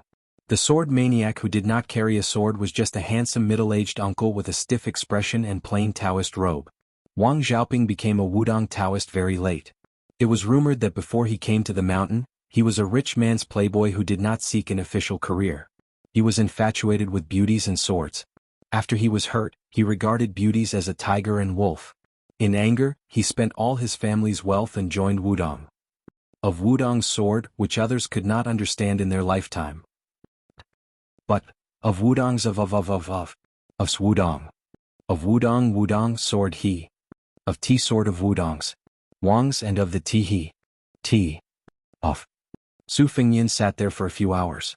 He only saw the #1 fool of Wudong Mountain chewing the tea leaves slowly. Compared to the tea of spring and summer, autumn tea was slightly older. The taste of the tea was bland. It was the first time he saw a person eating it. Su Fengyan listened to the rustling of the bamboo leaves. For some reason he thought of a bamboo poem that his second sister had written. It described the sound of bamboo as the sound of people's suffering and the sobbing of beauties in their twilight years. At that time it was very praised by scholars. Now that she had made such a harsh comment in Xianxia Academy, the scholars regretted that they had praised Su Weisheng. Su Fengyan looked around. There was only bamboo. He felt bored. Holding the embroidered winter tightly, he got up and left silently. Wang Xiaoping looked at His Royal Highness's back. He seemed to be hesitating whether or not to make a long sword out of a bamboo. Su Fengyan left the bamboo forest. His clothes were soaked again. The bamboo forest was indeed not a place for people to stay. Su Fengyan's heart trembled even more when he didn't use his sword. The osmanthus seeds on the mountain had all fallen. Su Fengyan didn't know how many times he had gone up and down the deep pool at the bottom of Xianxia Peak. He didn't leave behind any other places on Mount Wudong with water and lakes. He finally found more than 400 pebbles. They were black and white and he piled them up in the thatched cottage. His Royal Highness used the embroidered winter to chop the waterfall and used the embroidered winter to carve stones. There was a sword art in the Qingshui Pavilion sword practice record that was similar to women's embroidery. It was called Fairy Scattering Flowers. It was the most exquisite and mysterious. It was probably comparable to the profound sword art of the Wu family sword tomb. Su Fengnian applied this sword art to the tip of the embroidered winter. Every stroke was extremely taxing. At first he could only carve 2 or 3 stones a day. As he got better he could carve 4 or 5 stones a day. When it snowed on the mountain, Su Fengnian could close his eyes and carve 13 or 14 stones in a day. Su Fengnian counted with his fingers. It was about time to leave Mount Wudong. After all, he still had to go to Jianghu to ring the bell. For the Beiliang Palace, this was something that could not be changed even by thunder. For some reason, Su Fengnian became more and more indifferent to the matter of Mount Wudong's sect leader Wang Zhongluo transferring his internal energy. He didn't know if it was the bull riding Hong Xixiang's way of the heavens, or Wang Xiaoping's sword and bamboo, or the death pledge in front of Taishu Temple. Hong Xixiang patiently carved 361 stones. There were 181 black stones, and 180 white stones. There were 19 in length and breadth, and 19 multiplied to 361 stones. Imperceptibly, Su Fengnian's knife art went from rough to fine. Occasionally he would go to the bamboo forest to ask for a beating. He could actually force the sword maniac Wang Xiaoping to use his sword. He had to chop down a dozen purple bamboos before he could chase His Royal Highness out of the bamboo forest. Most recently, probably because he was extremely fed up with the Crown Prince and Xiaodong, he struck again and again, forcefully cleaving out a large empty space in the northeast corner of the purple bamboo forest. Outside the bamboo building, Wang Zhongluo sat across from the sword maniac. He chewed on the raw tea leaves and asked with a smile, "How's the guiding of qi?" Wang Xiaoping, who had only spoken in front of Taishu Temple, nodded. Wang Zhongluo said, "Every time you strike with your sword, you chase Su Fengnian's knife art and qi to one place. The green water pavilion is hidden in the dark, concealing the sword formula. You can clear your mind and guide it." I never thought that Su Fengnian would use his knife art to carve the chess pieces. He accidentally obtained the essence of the Jiazi sword practice manual. Moreover, he learned the tortoise breathing technique from an unknown master. He practiced his knife art at the bottom of the deep pool at the foot of the peak. It's different from my Mount Wudong's mantra. I originally thought that my great yellow courtyard would at most give this His Royal Highness 30 to 40%. Now, it seems that even 50 to 60% is not impossible. The sword maniac's face was filled with anger. The peachwood sword Shintu, which had been placed horizontally on the bamboo table, jumped up without warning. Wang Zhongluo stretched out his hand and lightly brushed the table. The ancient sword Shintu returned to silence. He smiled and said, "Idiot, with your impetuous temperament, how can you help Wudong surpass the foundation of the Wu family sword tomb that has been accumulated for more than 10 generations?" Wang Xiaoping smiled. He picked up a handful of emerald green tea leaves from the bamboo basin and chewed them in large mouthfuls. Wang Zhongluo joked, "Do you really have the heart to let your little shitty carry the heavenly Tao of martial arts alone? In the end, Xixiang is only a young man who hasn't even reached 30. Aren't you afraid of tiring him out? Among us seniors who only have age but not comprehension, you are the closest to the heavenly Tao. Therefore, don't look at your unpleasant expression when you talk about Xixiang. I know that among the seniors, you think the most highly of this little shitty. Therefore, when His Royal Highness leaves the mountain, you have to be more diligent. Carry the burden and learn from Wu Luding of the Wu family sword tomb. Walk around the East China Sea, the South China Sea, Beiliang and the Western barbarians. Walk around and maybe your sword Tao will be completed.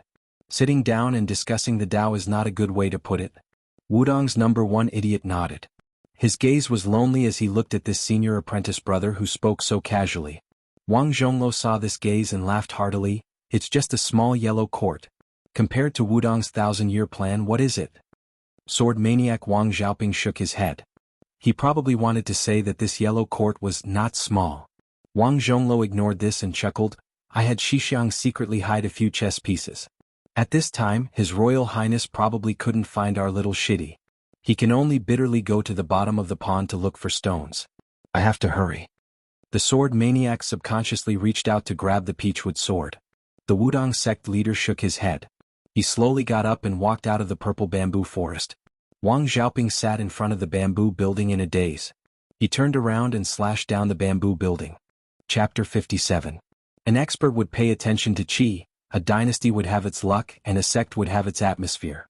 There were 3 sects in the world. Mount Longhu was highly regarded by the Liang dynasty and had been the leader of the orthodoxy for hundreds of years. Each of the 4 celestial masters was more profound than the other. Mount Longhu produced many geniuses, and almost every generation there would be one or two geniuses who had the potential to become the sect leader. In the last 100 years there was Gu Hong, who wrote the Tai Chi Jindan, who denounced external alchemy as a heretical school. She wrote a voluminous 200,000 incantations, pointing the spearhead at Wudong, criticizing Wudong's Danding Pai until it was completely black and blue. 50 years ago, there was Qi Xuanjin, who single-handedly slaughtered 6 demon sect protectors. It was a pity that until the demon-slaying platform of Mount Longhu, this Jinren was never able to compete with Wang Xianji. Otherwise the title of number 1 wouldn't be empty.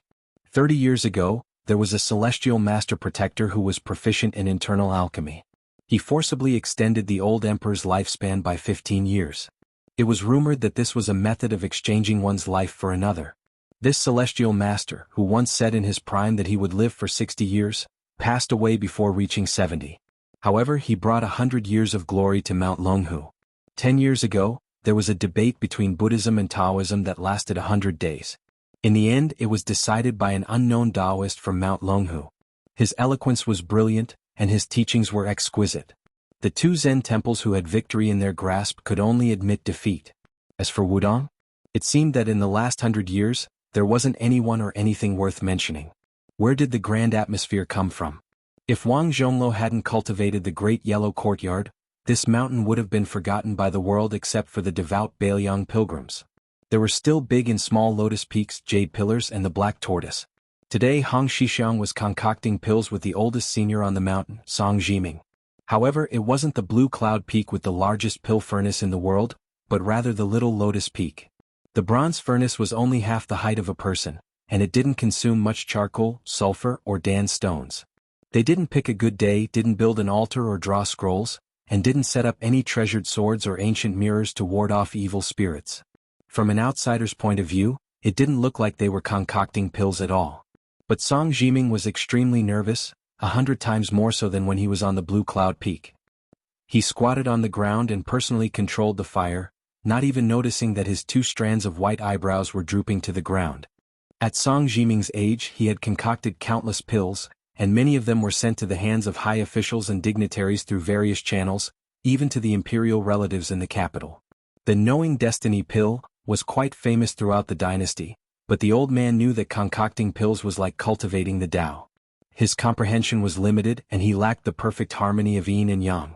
Therefore, when the Taiji Golden Pill was first published, Song Jiming could only smile bitterly, unable to refute it. But after little junior brother came up the mountain and read all the books, he found a new path. He didn't restrict himself to inner and outer elixirs, and cultivated both inner and outer elixirs.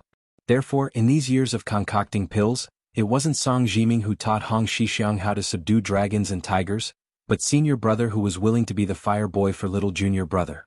In the eyes of His Royal Highness, this bull rider was the most idle person, but in the eyes of all the senior brothers, Hong Xixiang was the reincarnation of the Jianghu great emperor who had a chance to turn the tide. In the eyes of the sect leader Wang Zhongluo, the 4,000-word deed of thorough comprehension was the most profound secret scripture in the 500 years of Taoism. How was it teaching people how to concoct pills? It was teaching people how to attain the supreme great Tao. Wang Zhongluo never hid anything, and it was precisely these 4,000 words that gave him the confidence to practice the Great Yellow Court Pass. There was also the fist technique that Su Fengyan learned, which was clearly the highest realm of combining the Jade Pillar Mantra and Wudong swordsmanship. It wasn't found in the Pavilion of Scriptures as Hong Xixiang said, but was comprehended by this young Grand Marshal uncle in his boring daily divinations. It was the most compatible with the Tao of Heaven. How would the young Taoist priest know how shocking his actions were? Perhaps even if he knew, with his cowardly character of being scolded by His Royal Highness every day as a coward, he would only nag that the bottom of the mountain was too scary, and that he wouldn't leave the mountain until he became number 1 in the world. Hong Xixiang furrowed his brows as he stared at the pill cauldron. He suddenly pulled senior brother Song and shouted, "Retreat!" Song Jiming knew something was wrong. No matter how precious a cauldron of pills that cost countless gold and silver was, how could it compare to junior brother? He immediately rolled up his sleeves, bringing Hong Xixiang with him as he swiftly floated backwards. With a boom, the pill cauldron exploded. The entire Wudong sect heard this ear-piercing boom. Thick green smoke could be seen rising in spirals from all the Taoist temples and palaces on the various mountain peaks. They didn't make a fuss about it, and after looking up and seeing this smoke, they continued to work. Ha, our Grand Marshal uncle is being naughty again. On Little Lotus Peak, the two Marshal brothers were in a very sorry state. The cuffs of Song Jiming's Taoist robe had become rags, but in any case he was still able to protect the main culprit, junior brother. Hong Shixiang ran over to the bronze pill cauldron. This cauldron was personally forged by him, bit by bit. Moreover, the number of pilgrims in Wudong sect these past few years had been declining day by day. The mountain was famous for being short on money. If it wasn't for senior brother Song opening the cauldron day and night at Clear Sky Peak and not missing any good day to refine pills, he would have long been so poor that his bell would have rung. After all, Wudong sect wasn't Mount Longhu. Although it wasn't difficult to be self-sufficient on this mountain, if one wanted to do more things, they really didn't have the strength. Hong Shixiang's thoughts were simple, but that didn't mean he was an idiot who didn't understand the ways of the world. If he treated returning to one's original simplicity as childish, then there really wouldn't be any smart people in this world. Hong Shixiang naturally knew why sect leader De Shixiang invited His Royal Highness to Wudong, but he didn't reject it like senior brother Wang. Hong Shixiang squatted down and looked at the muddy medicinal pills in the broken cauldron. He stretched out 2 fingers and picked up a bit. He brought it to the tip of his nose and sniffed it. He frowned and said, "It's still far away. Third Shixiang, it seems I'll have to borrow your cauldron. When the time comes, don't scold me. Senior brother Wang already won't let me go to his bamboo forest. If I also can't go to Clear Sky Peak, sigh." The amiable-looking Song Jiming looked at his junior brother's bitter face and chuckled, "Well said." Hong Shixiang suddenly looked up at the sky, lost in thought. Song Jiming remembered a small matter from many years ago and joked, "Junior brother, this year you've been trying to worm your way into being friends with His Royal Highness. What, you can't bear to part with that red-clothed girl surnamed Sue? If I remember correctly, that year when that little girl went up the mountain in a snowy day wrapped in red, your eyes were glued to her." Hong Shixiang smiled bitterly, "Third Shixiang, even you came. Now only senior brother Wang hasn't laughed at me. At that time I was only 14, what did I know?" Song Jiming smiled and asked, "How old are you this year?" Hong Shixiang, who never remembered this, carefully counted on his fingers, 24? 25? Song Jiming smiled playfully, "Then you remember clearly that you saw that girl when you were 14? Hong Shixiang didn't speak and continued to stare blankly at the sky. That year in Bailiang Palace, led by the Pillar State Su Shao, nearly 100 people went up the mountain. At that time the Pillar State had just conquered half of Jianghu. Everyone in the world was waiting for the Bailiang cavalry to crush Wudong as well. But they didn't expect that on this trip up the mountain, Su Shao didn't want to tear down the memorial arch of the Black Tortoise in prosperity, but only burn incense. From the small group of people he brought to Wudong, it was clear that the eldest daughter Su Jihu had just grown up, the second daughter Su Weisheng whose poetry and literary talent had begun to shake the world, Su Fengyin who had an inexplicable yin qi, and Su Longxiang who had always been simple-minded. After going up the mountain, the 4 children of the Pillar State began to wander around. Among them, Su Weisheng was the most domineering and arrogant. She carved the words "banished to 3,000 li" on the back of the Jianghu Great Emperor's statue. The words were crooked, but it was enough to show her loftiness. Wudong didn't know whether to laugh or cry when they found out, not even daring to say half a harsh word. The elder sister, Su Jihu, on the other hand, didn't do anything out of line. She wandered around aimlessly, and finally saw a little Taoist boy riding an ox. The first thing she said upon meeting him was, "Hey little Taoist boy, how old are you?"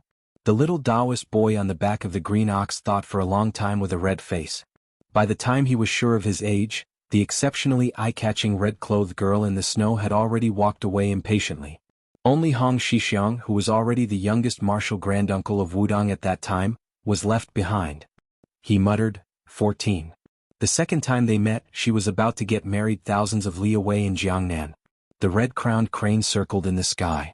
It was a paradise on earth. Near the turtle camel tablet on the Little Lotus Peak, she saw Hong Shixiang.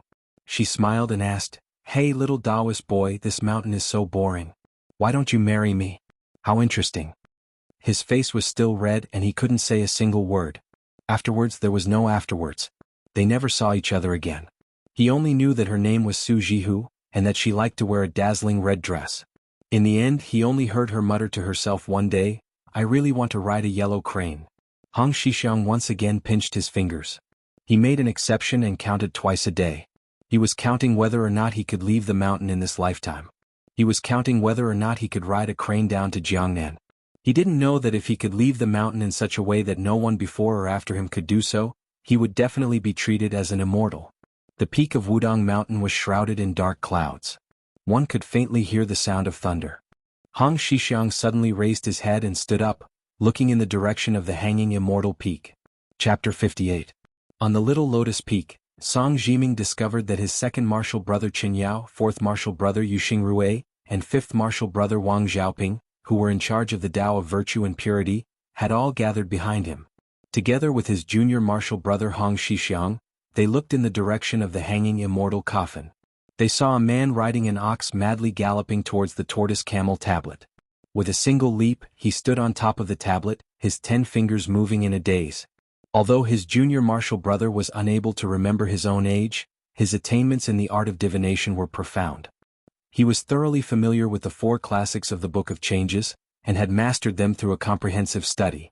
In the field of divination he was far superior to his senior martial brothers of the same generation. Even the headmaster of the previous generation, who had divined that the black tortoise would prosper for 500 years, admitted his inferiority. Sweat seeped out of Hong Xixiang's forehead as he fell onto the tablet. The group of senior apprentice brothers also became nervous. Yu Xingrui stood under the tortoise camel tablet and carefully asked, "Is there a change?" Hong Xixiang wiped his sweat and smiled evilly, "There's no mistake about it. It's just that this thunderstorm is smaller than I expected. It's not enough to scare those sneaky people from Mount Longhu." Yu Xingrui and the others felt as if a heavy burden had been lifted from their shoulders. They looked at each other and smiled. Their eldest brother had cultivated the Great Yellow Court and had already spread the word. Their arch-rival, Mount Longhu, naturally wanted to send people over to investigate. They hoped that Wudong sect was just putting on a show of strength out of desperation, and that their eldest brother had quietly come out of seclusion. The people from Mount Longhu, who had been hiding on Mount Longhu since a long time ago, probably did not think much of it. They thought that Wudong sect's so-called cultivation of the Great Yellow Court was just a publicity stunt. Their youngest brother was so angry that he purposely picked a day like today. It was Wudong sect's Jianghu Demon Subduing Day, which happened once every few decades. The Dahuang Ting Pass, in short, was the formation of the Dahuang Ting Pass in the hut. The tortoise drew qi to the spiritual root, and the qi dynamic resonated with the heaven and earth. Taoist priests were called Jinren from the ancient saying in the Dahuang Ting Sutra, "Immortals and Taoist priests are not gods, they accumulate energy and qi and believe it to be true." Only after cultivating the Dahuang Ting Pass could one be considered a Jinren. Nowadays people like to call any Taoist priest a Jinren whenever they saw one. Buddhism and Taoism had been fighting for hundreds of years, but there was one thing that was extremely common, and that was that Buddhism and Taoism came from the world. They cultivated the ways of the world and did not advocate the level of martial arts. Therefore, when Qi Xianxia, who was widely recognized as having boundless supernatural powers, appeared in Longhu Mountain back then, his reputation was like the sun in the sky, but he only subdued demons and exorcised devils, and did not compete with Wang Xianji for fame. A few years ago Wang Zhongluo broke the Kanglan Sea with one finger, and was listed as one of the top 10 masters by busybodies. Longhu Mountain despised and spurned him, and said a lot of unpleasant things in public and semi-public. Even the immature little Taoist children in Longhu Mountain were reciting a song about the Wudong sect leader. In this regard, Wang Zhongluo did not argue and did not say anything. After breaking the river and saving the people who fell into the water, he went up the mountain to cultivate the yellow courtyard. Yu Xingrui smiled and asked, "Little junior brother, how much of the yellow courtyard can His Royal Highness achieve?" Hong Xixiang sighed and said, "About 50 to 60%. Yu Xingrui said in shock, "Then doesn't this child's internal energy surpass Wudong's?" Hong Xixiang shook his head and said, "That still needs a long time to digest." Qin Yao said helplessly, "These days Wudong has spent a lot of effort to expand Su Fengnian's meridians and acupoints, wasting countless medicinal pills. It's like digging a deep pool in his body, and the sect leader's senior brother's internal energy is like the waterfall of the hanging Immortal Peak, rushing down, full to the point of overflowing, absorbing half of it is already a great fortune. This is also good, big senior brother can still leave half of the yellow courtyard." Hong Xixiang still shook his head, "Not necessarily." Qin Yao was puzzled, "What do you mean?" Hong Xixiang revealed a secret that the sect leader Wang Zhongluo told him before he went into seclusion. Back then, sect leader's senior brother cultivated according to the acupoints of His Royal Highness, so no matter how much of His Royal Highness can accept in the end, Big Senior Brother's yellow courtyard will only disperse, not a drop will be left. Yu Xingrui's face was pale, he muttered, "What should we do, what should we do?" Qin Yao smiled bitterly, "Why bother sect leader Senior Brother, no matter how weak our Wudong is, we don't have to be so afraid of that great pillar country." Wang Xiaoping looked at the sky, turned around and left. Hong Shixiang did not even turn his head, he only said softly, "Little Senior Brother Wang, don't go to the Yellow Courtyard Peak to find trouble with the Taoists of Mount Longhu, it will ruin your pure heart of the sword. If you don't kill people who don't deserve to be killed, once an exception is made, the Shinta sword will be entangled by the inner demon, overshadowing the Shinji sword will, in this life little Senior Brother Wang will gradually drift away from the path of the sword, the harder you work, the further you will drift away." Wang Xiaoping paused for a moment, it was only a slight pause, then his heart was free of worries, he still carried the Shinta sword on his back and left. In the elephant washing pool, His Royal Highness who had pierced into the deep pool to pick pebbles to use as chess pieces, slowly bent down and groped around at the bottom of the pool, except that his speed was slightly slower than walking on land. Other than that there was nothing unusual. The pool was 1,000 feet deep, it was even colder than the bottom of the lake in the prince's mansion. Su Fengnian thought that he had only learned how to swim, he did not know that this strange breath holding was the same as the Taoist return to the origin breath. Not to mention that Su Fengnian's internal energy was still thin, he still found the right path, the difference was huge. From afar, a mountain man could not compare to a mountain climber, but after climbing a mountain and not finding the path, he could not compare to a person who found the path. As for the thousands of paths up the mountain, which path to take and which step to reach, it all depended on fate, opportunity and personal hard work. Su Fengnian picked up a dozen or so smooth pebbles, he was not in a hurry to float to the surface of the water. Looking at the scenery at the bottom of the pool was also very interesting, otherwise His Royal Highness would not often go to the bottom of the lake to visit the white-haired old man. It's just that the pool was deep and serene, the scenery he could see when he looked up or down was blurry. Su Fengnian did not know about the thunder and lightning on the summit of Mount Wudong, he only felt that the waterfall's power had increased a bit, the bottom of the pool was getting colder and more unbearable. Walking to the edge of the huge rock rooted at the bottom of the pool, Su Fengnian carried his spoils of war and sprinted to the surface of the lake. Above the elephant washing pool, a white waterfall poured down like a vase of guanine. Wudong sect leader Wang Zhonglo flew to the huge rock, bent his knees and sat down, looking at the bottom of the pool he smiled slightly. Closing his eyes. Gently exhaling, gently inhaling. The mist on the surface of the water rose and diffused. Chapter 59. As the leader of one of the three major Taoist sects in the world, the old Taoist priest did not have many ups and downs in his life. He was born poor and lonely. In order not to starve to death, he was sent to the mountain by his parents at the age of 12. Other than morning and evening classes, he was on duty at the Taishu temple. Every day he swept the floor until the incense burned out. Day after day, year after year.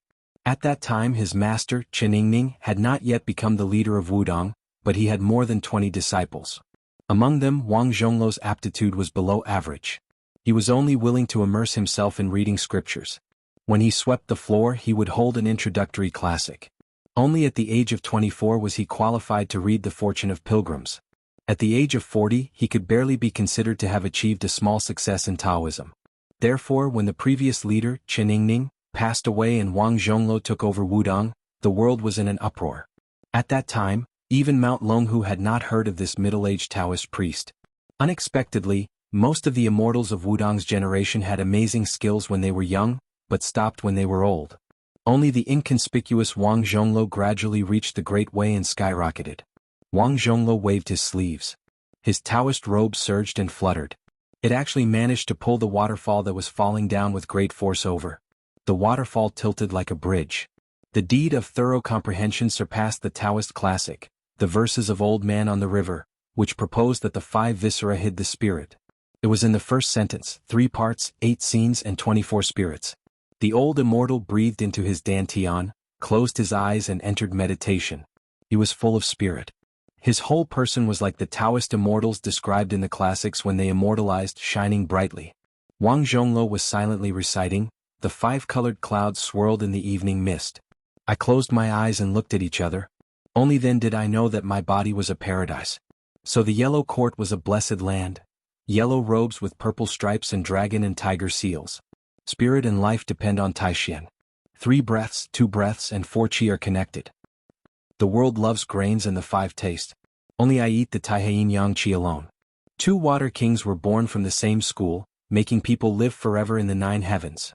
With every sentence, the old Taoist priest spat out a golden aura from his mouth, lingering between heaven and earth. In the end, a total of 81 golden auras wrapped around the main waterfall and crashed into the deep pool together.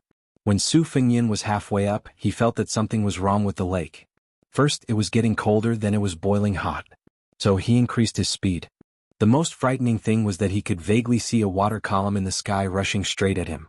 Su Fengyan gritted his teeth and went against the flow, but no matter how hard he tried, he could not break through the water dragon and the treacherous golden lake surface. No matter how hard he tried, it was to no avail.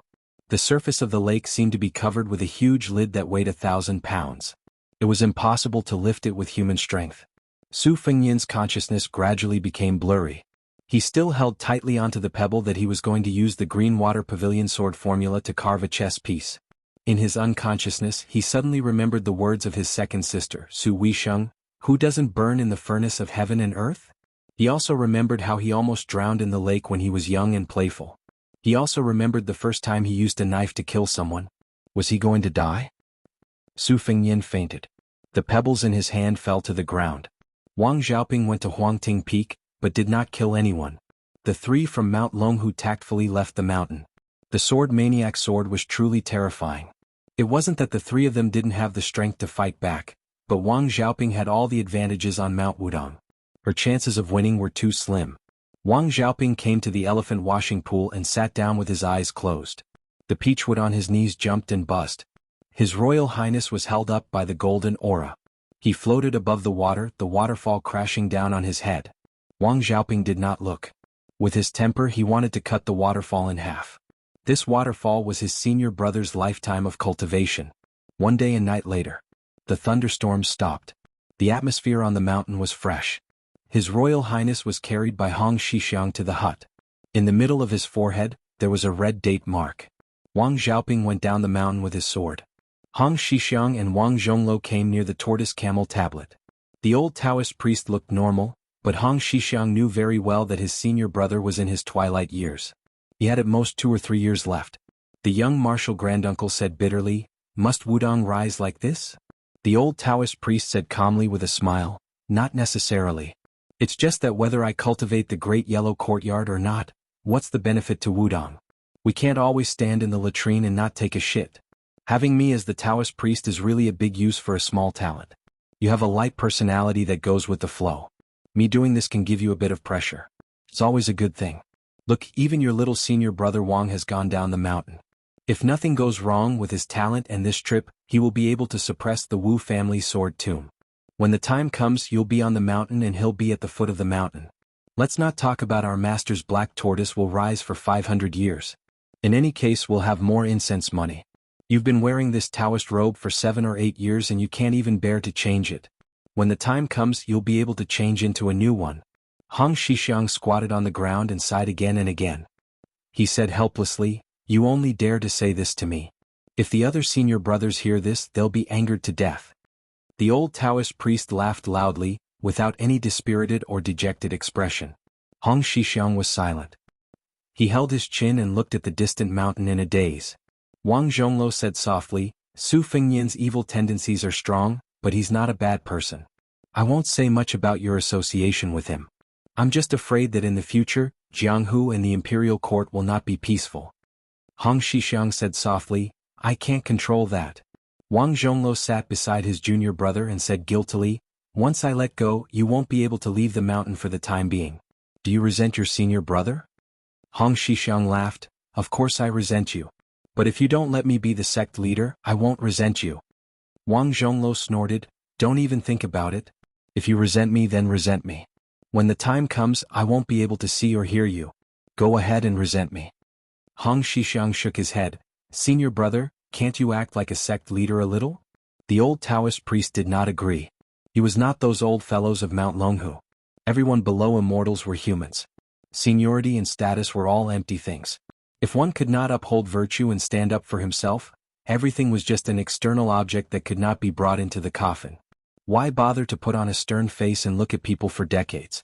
Wang Zhonglo suddenly said softly, "Junior brother, let's have a competition?" "It's been many years since we've had a competition." It's a competition."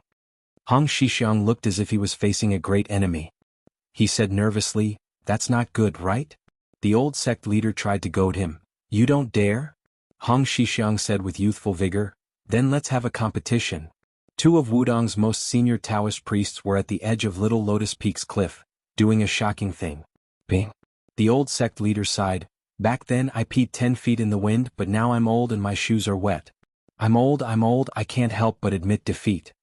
Hong Xixiang laughed loudly. "How is it? Farther than you, right?" The old sect leader patted his junior brother's shoulder and said earnestly, "This matter, when Master lost to me back then, he told me that if I lose to junior brother one day, I can put down my burden." Hong Xixiang's face was bitter. The old Taoist priest looked into the distance and sighed, "It's not about the height of the mountain. It's a pity that I won't be able to see the day when Wudong prospers." Hong Xixiang nodded and wanted to sneak over to pat his senior brother's shoulder. There was a bit on his hand just now, he had to wipe it clean. Why did his senior brother pat his shoulder? Hong Xixiang was clear about it. The old sect leader skillfully dodged and said angrily, "Your Taoist robe is older than mine. Senior brother's is brand new." Hong Xixiang withdrew his hand and said angrily, "That's too unfair." The Wudong sect leader laughed heartily and left Little Lotus Peak. From afar he said, "Junior brother, if you really go down the mountain in the future, you have to be more imposing and give your senior brother some face." Chapter 60. When Su Fengyan woke up, he had a splitting headache. He sat up shakily and picked up the bamboo flask from the bedside to drink some spring water. He went to the table to pick up the celadone bottle and poured in the last 2 pills. He drank the cold water from the bamboo flask in one gulp. The headache lessened and he immediately felt refreshed. He caught a glimpse of the embroidered winter saber lying on top of a pile of secret manuals. He reached out to grab it and heard the saber vibrate with the sound of metal and stone. Only then did he realize that the Xianxia in his body was circulating and nourishing his bones, as if he had endless strength. Su Fengyan subconsciously wanted to pull out the saber, but he suppressed this impulse. When he arrived outside the hut, he saw the bull rider making a fire in front of the stove and cooking a pot of winter bamboo shoots. Su Fengyan asked, "Did you steal those chess pieces of mine?" The young Shishuzu pretended to be stupid and said, "I don't know." Su Fengyan frowned.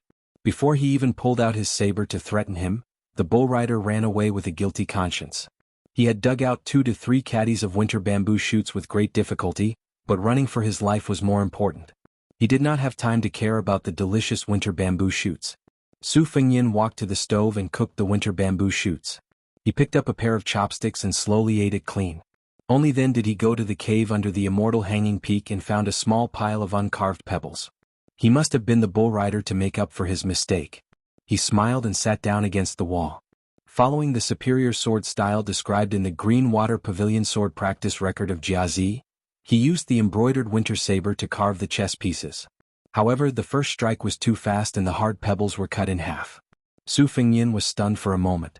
He was no longer in a hurry to use the saber. He sat down cross-legged and meditated, breathing in and out. Along the way, Su Fengyan had already noticed that his 5 senses were unusually sensitive. At this moment, he felt that the divine qi in his body was abundant and clear. He felt a bit of a mysterious empathy for the Taoist chant of, "Breathing in and out is embryonic breathing." Su Fengyan opened his eyes and said to himself, "This is the great yellow courtyard?" The bull rider cautiously appeared at the entrance of the cave and smiled. "This is the great yellow courtyard. His Royal Highness can't be wasted." Su Fengyan mocked himself, "What a waste." The one riding the bull shook his head and laughed, "You said that too early." Su Fengyan calmly said, "There are several hundred books in the thatched cottage. If I give them all to Wudong, will you accept them?" The young grandmaster laughed foolishly. "Keep." Su Fengyan laughed and said, "From now on, I will give Wudong Mountain 1,000 taels of gold as incense money every year. Do you dare to accept it?" The one riding the bull thought for a moment and smiled bitterly, "I wouldn't dare." Su Fengyan laughed it off and waved his hand, indicating that the bull rider could disappear. Hong Xixiang left the room and walked back in. He said softly, "His Royal Highness, don't hold a grudge against me for stealing your chess piece." Su Fengyan said softly, "Get lost." Su Fengyan spent half a day getting used to the strength of the knife. Then he went to carve the chess pieces. The shape was round and smooth. Looking at the 2 piles of black and white chess pieces, he let out a long sigh of relief. He accidentally blew the chess pieces into a mess and the black and white pieces mixed together. Su Fengnian scolded him in the Western Shu dialect. He packed up again and went to the purple bamboo forest. He chopped 2 luohan purple bamboo and carried them back to the thatched cottage. After splitting them, he spent a day weaving 2 chess boxes. To be able to do this, he had honed his mediocre skills from 3 years of traveling and weaving straw sandals. After putting the 361 chess pieces into the boxes, Su Fengnian looked at the thatched cottage where the secret manuals had not been moved. He then hung the knife on his waist and carried the chess boxes out of the cottage. He looked at the deserted vegetable garden. The 2 maids Sweet Potato and Bluebird were waiting quietly by the side. There was only Hong Xixiang and Wudong to send him off. It was almost the same as the welcoming party of only 2 people in the beginning. As expected, Hong Xixiang sent him to the memorial archway with the words Xuanwu Dang Xing. Su Fengnian had already seen the 200 Bailiang cavalry in their armor. He looked back at Lianhua Peak and asked without rhyme or reason, "What's the saying again?" Sweet Potato smiled sweetly and said, 60 years in the mountain is 1,000 years in the world. Su Fengnian smiled and said, "Has that white fox face in the tide listening pavilion reached the 3rd floor yet?" Sweet Potato shook her head and said softly, "Not yet. Everyone in Wutong Garden is betting on this. I bet there's still a year and a half left. I bet 6 taels of silver. Green Ant and the others think it will be later." Su Fengnian sat in the carriage and said, "Then I bet 10 taels of silver that White Fox Face will reach the 3rd floor in a year." Sweet Potato massaged His Royal Highness' shoulders while Su Fengnian leaned against her chest. He opened the chess box and rubbed the chess piece with 2 fingers. He closed his eyes and said softly, "More important." Sweet Potato, whose natural body fragrance would fade in the winter, made a sound of agreement. Her eyes glanced at Bluebird in Wutong Garden, who did not get along with her the most. Bluebird did not say anything. She only looked at His Royal Highness's forehead. Her eyes were bright and full of spirit. The thoughts of her 2 personal maidservants were unspoken. The 200 cavalrymen entered Jianghu. The people on the main road consciously dispersed. Su Fengnian stopped the carriage halfway and asked Sweet Potato to buy some soy sauce beef to satisfy her appetite. The cooked meat here was the most delicious. The beef was the best in Bailiang. The secret sauce was second to none. The amount of ingredients such as yellow sauce, cinnamon, ginger, star anise and other ingredients was just right. Not to mention the other ingredients, just the old soy sauce on the table alone was enough to make many diners want to steal it after eating the soy sauce, but they never succeeded. In the past, Su Fengnian, Li Hanlin, Yan Qiji and a few other bad friends would come here to eat to their heart's content after committing crimes. Li Hanlin was even more tyrannical and cruel. He almost moved the entire century-old shop back. If it were not for Su Fengnian's pleading with the old shopkeeper, whose face was covered in tears and snot, the people in the city would not be able to eat this authentic dish. Of course, it was mainly to take care of their own picky taste. The most interesting thing was not the soy sauce beef, but the delicate little girl in the shop. It was said that she was the daughter of a distant relative of the shop owner. In short, their relationship could be thousands of miles away. Surprisingly, the girl returned to the city for the first time 5 or 6 years ago with a rope in her hand. It was led by a big black and white cat that looked like a bear, but it was not a cat. Later, the learned scholars of Liangzhou cited the classics and discovered that it was the bai beast that only existed in Western Shu. Its nickname was the panda. The ancient books recorded that the bai beast liked to eat copper and iron. However, in recent years, no one had heard of it stealing the ironware in the neighborhood. Instead, they often saw the girl holding bamboo sticks and bamboo leaves in her hand. After returning from his travels, Su Fengnian never saw the girl and the big cat again. When he went to the shop to eat beef during his travels, he loved to tease the girl. Li Hanlin tried to steal soy sauce several times, but she would hit his hand with a bamboo stick. If it were not for His Royal Highness stopping him, the little girl would have been thrown into the animal cage together with her pet. When Su Fengnian was waiting for the beef, he saw an old beggar leaning against the wall in the distance, shivering. His face was ashen and he was hungry and cold. He was not far from death. The rich all liked winter. Even if their homes could not afford the charcoal-consuming earth heating, they could wear comfortable and luxurious mink coats, which gave them more face when they went out. However, all the poor people in the world were most afraid of this season. Chapter 61. In addition to the old beggar in ragged clothes, Su Fengnian saw a delicate figure squatting there. Beside her stood a young Buddhist monk wearing a light red kasaya. Su Fengnian did not know what the monk said, but the young monk hurriedly ran away. Su Fengnian frowned and said, Although there are many Buddhist sects, the rules of wearing kasayas are similar. How can a young monk wear such a color monk robe? This is something that only a preaching monk can wear. Is a young monk qualified to preach the sutras to others? Moreover, shouldn't monks wear a shawl when they go out? Why is that novice monk partial to the right shoulder? Because the king of Bailiang's concubine had been a Buddhist all her life, His Royal Highness had naturally been influenced by her and was very clear about the Buddhist rules and etiquette. Bluebird corrected him, that novice monk is partial to the left shoulder. Su Fengyin smiled and said, where did this young monk come from? Su Fengyin, who was notorious in Bailiang, had always been very tolerant and kind to monks. Whenever he met them he would reward them. Generally, most monks would not accept gold or silver, and Su Fengyin did not care about it either. As a result, many fortune-tellers in Liangzhou city had changed their profession to become monks. They did not care about deceiving their masters or killing their ancestors. Receiving rewards from His Royal Highness was the right way to go. Su Fengyin suddenly narrowed his eyes and stared at a middle-aged tantric monk who was walking slowly on the road. He was wearing a red kasaya and his face was haggard. When he walked to the foot of the wall and saw the dying old beggar, his face showed pity. When the young novice monk who did not know the rules rushed to the corner with a basket of steaming buns, he only saw the old beggar's head tilted and he passed away. The tantric monk bent down and reached out to hold the old man's hand, chanting sutras for the dead. The young novice monk handed the steamed buns to the girl who stood up, bowed his head and clasped his palms together. Su Fengyin saw all of this and felt a little emotional. The two monks, one big and one small, no matter where they came from or where they were going. Reaching out was Zen. Lowering one's head is also Zen. When the sweet potato entered the carriage, Su Fengyin suddenly felt that the spiced beef that he drooled over on Mount Wudong was somewhat boring. He put it aside and said softly, even though I've obtained the great yellow courtyard of the Wudong sect's leader, I still prefer more monks. The two Zen temples that only comprehend 2 Dians, and the Mount Lantua that produces ascetic monks in large numbers, are more adorable than Wudong and Longhu. Su Fengyin was about to return to the Fu when he accidentally saw the girl's side profile. He was stunned for a moment before his mood improved. He picked up the bag of marinated beef and stood up with a smile. Sweet Potato and Bluebird, I'm going to see an acquaintance. You guys go back first. Su Fengyin left the carriage and stood far away. He waited until the Bailiang cavalry had all left before he walked over to the corner of the wall. Su Fengyin was very fond of the girl that he was not very familiar with. Back when he and Old Huang were at their lowest point in their journey to Langyi County, they coincidentally met this little girl who had run away from home.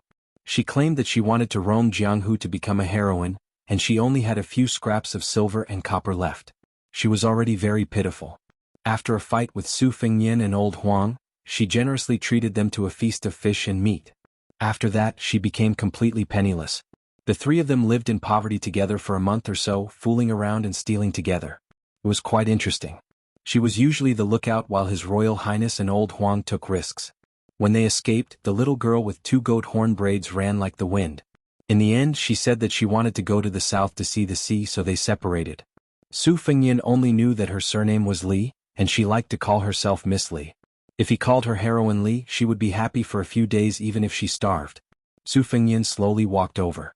Why was there a little monk beside heroine Li? Her house was not a temple, right? Thinking of this, Su Fengyin, who was holding a piece of beef in one hand, held Xiaodong in the other. That tantric monk was not simple. As he walked closer, he heard Miss Li's words. She was educating the little novice monk with her hands on her hips. Stupid Nanbei, how many times have I told you? You can call me Dong Dong or Cici, but you are not allowed to call me Thing. Thing, doesn't it sound bad? The little monk, who was wearing a green and light red kasaya, had red lips and white teeth. He had a very delicate appearance. Even Su Fengyin 3 years ago could see that he had a unique bone structure. The little monk said weakly, Thing, I think your name is quite nice. Miss Li, who was no longer wearing her 2 ponytails, pinched the little monk's ear and said angrily, why don't you try calling me that again? The little monk did not know how to change his mind. He said blankly, Thing. The little girl was mad. She jumped up and knocked the little monk's head, who was taller than her. Stupid. You are 1,000 times, 10,000 times stupider than Su Fengyin. The corners of Su Fengyin's mouth curled up. See, there are still people in this world who have a unique insight. The little monk said weakly, monks do not lie. If I call you lazy, you will hit me again. The little girl asked angrily, then let me ask you, can monks like girls? Monks must abstain from lust, do you understand? The little monk was not really stupid. He looked at the sky and pretended not to hear anything.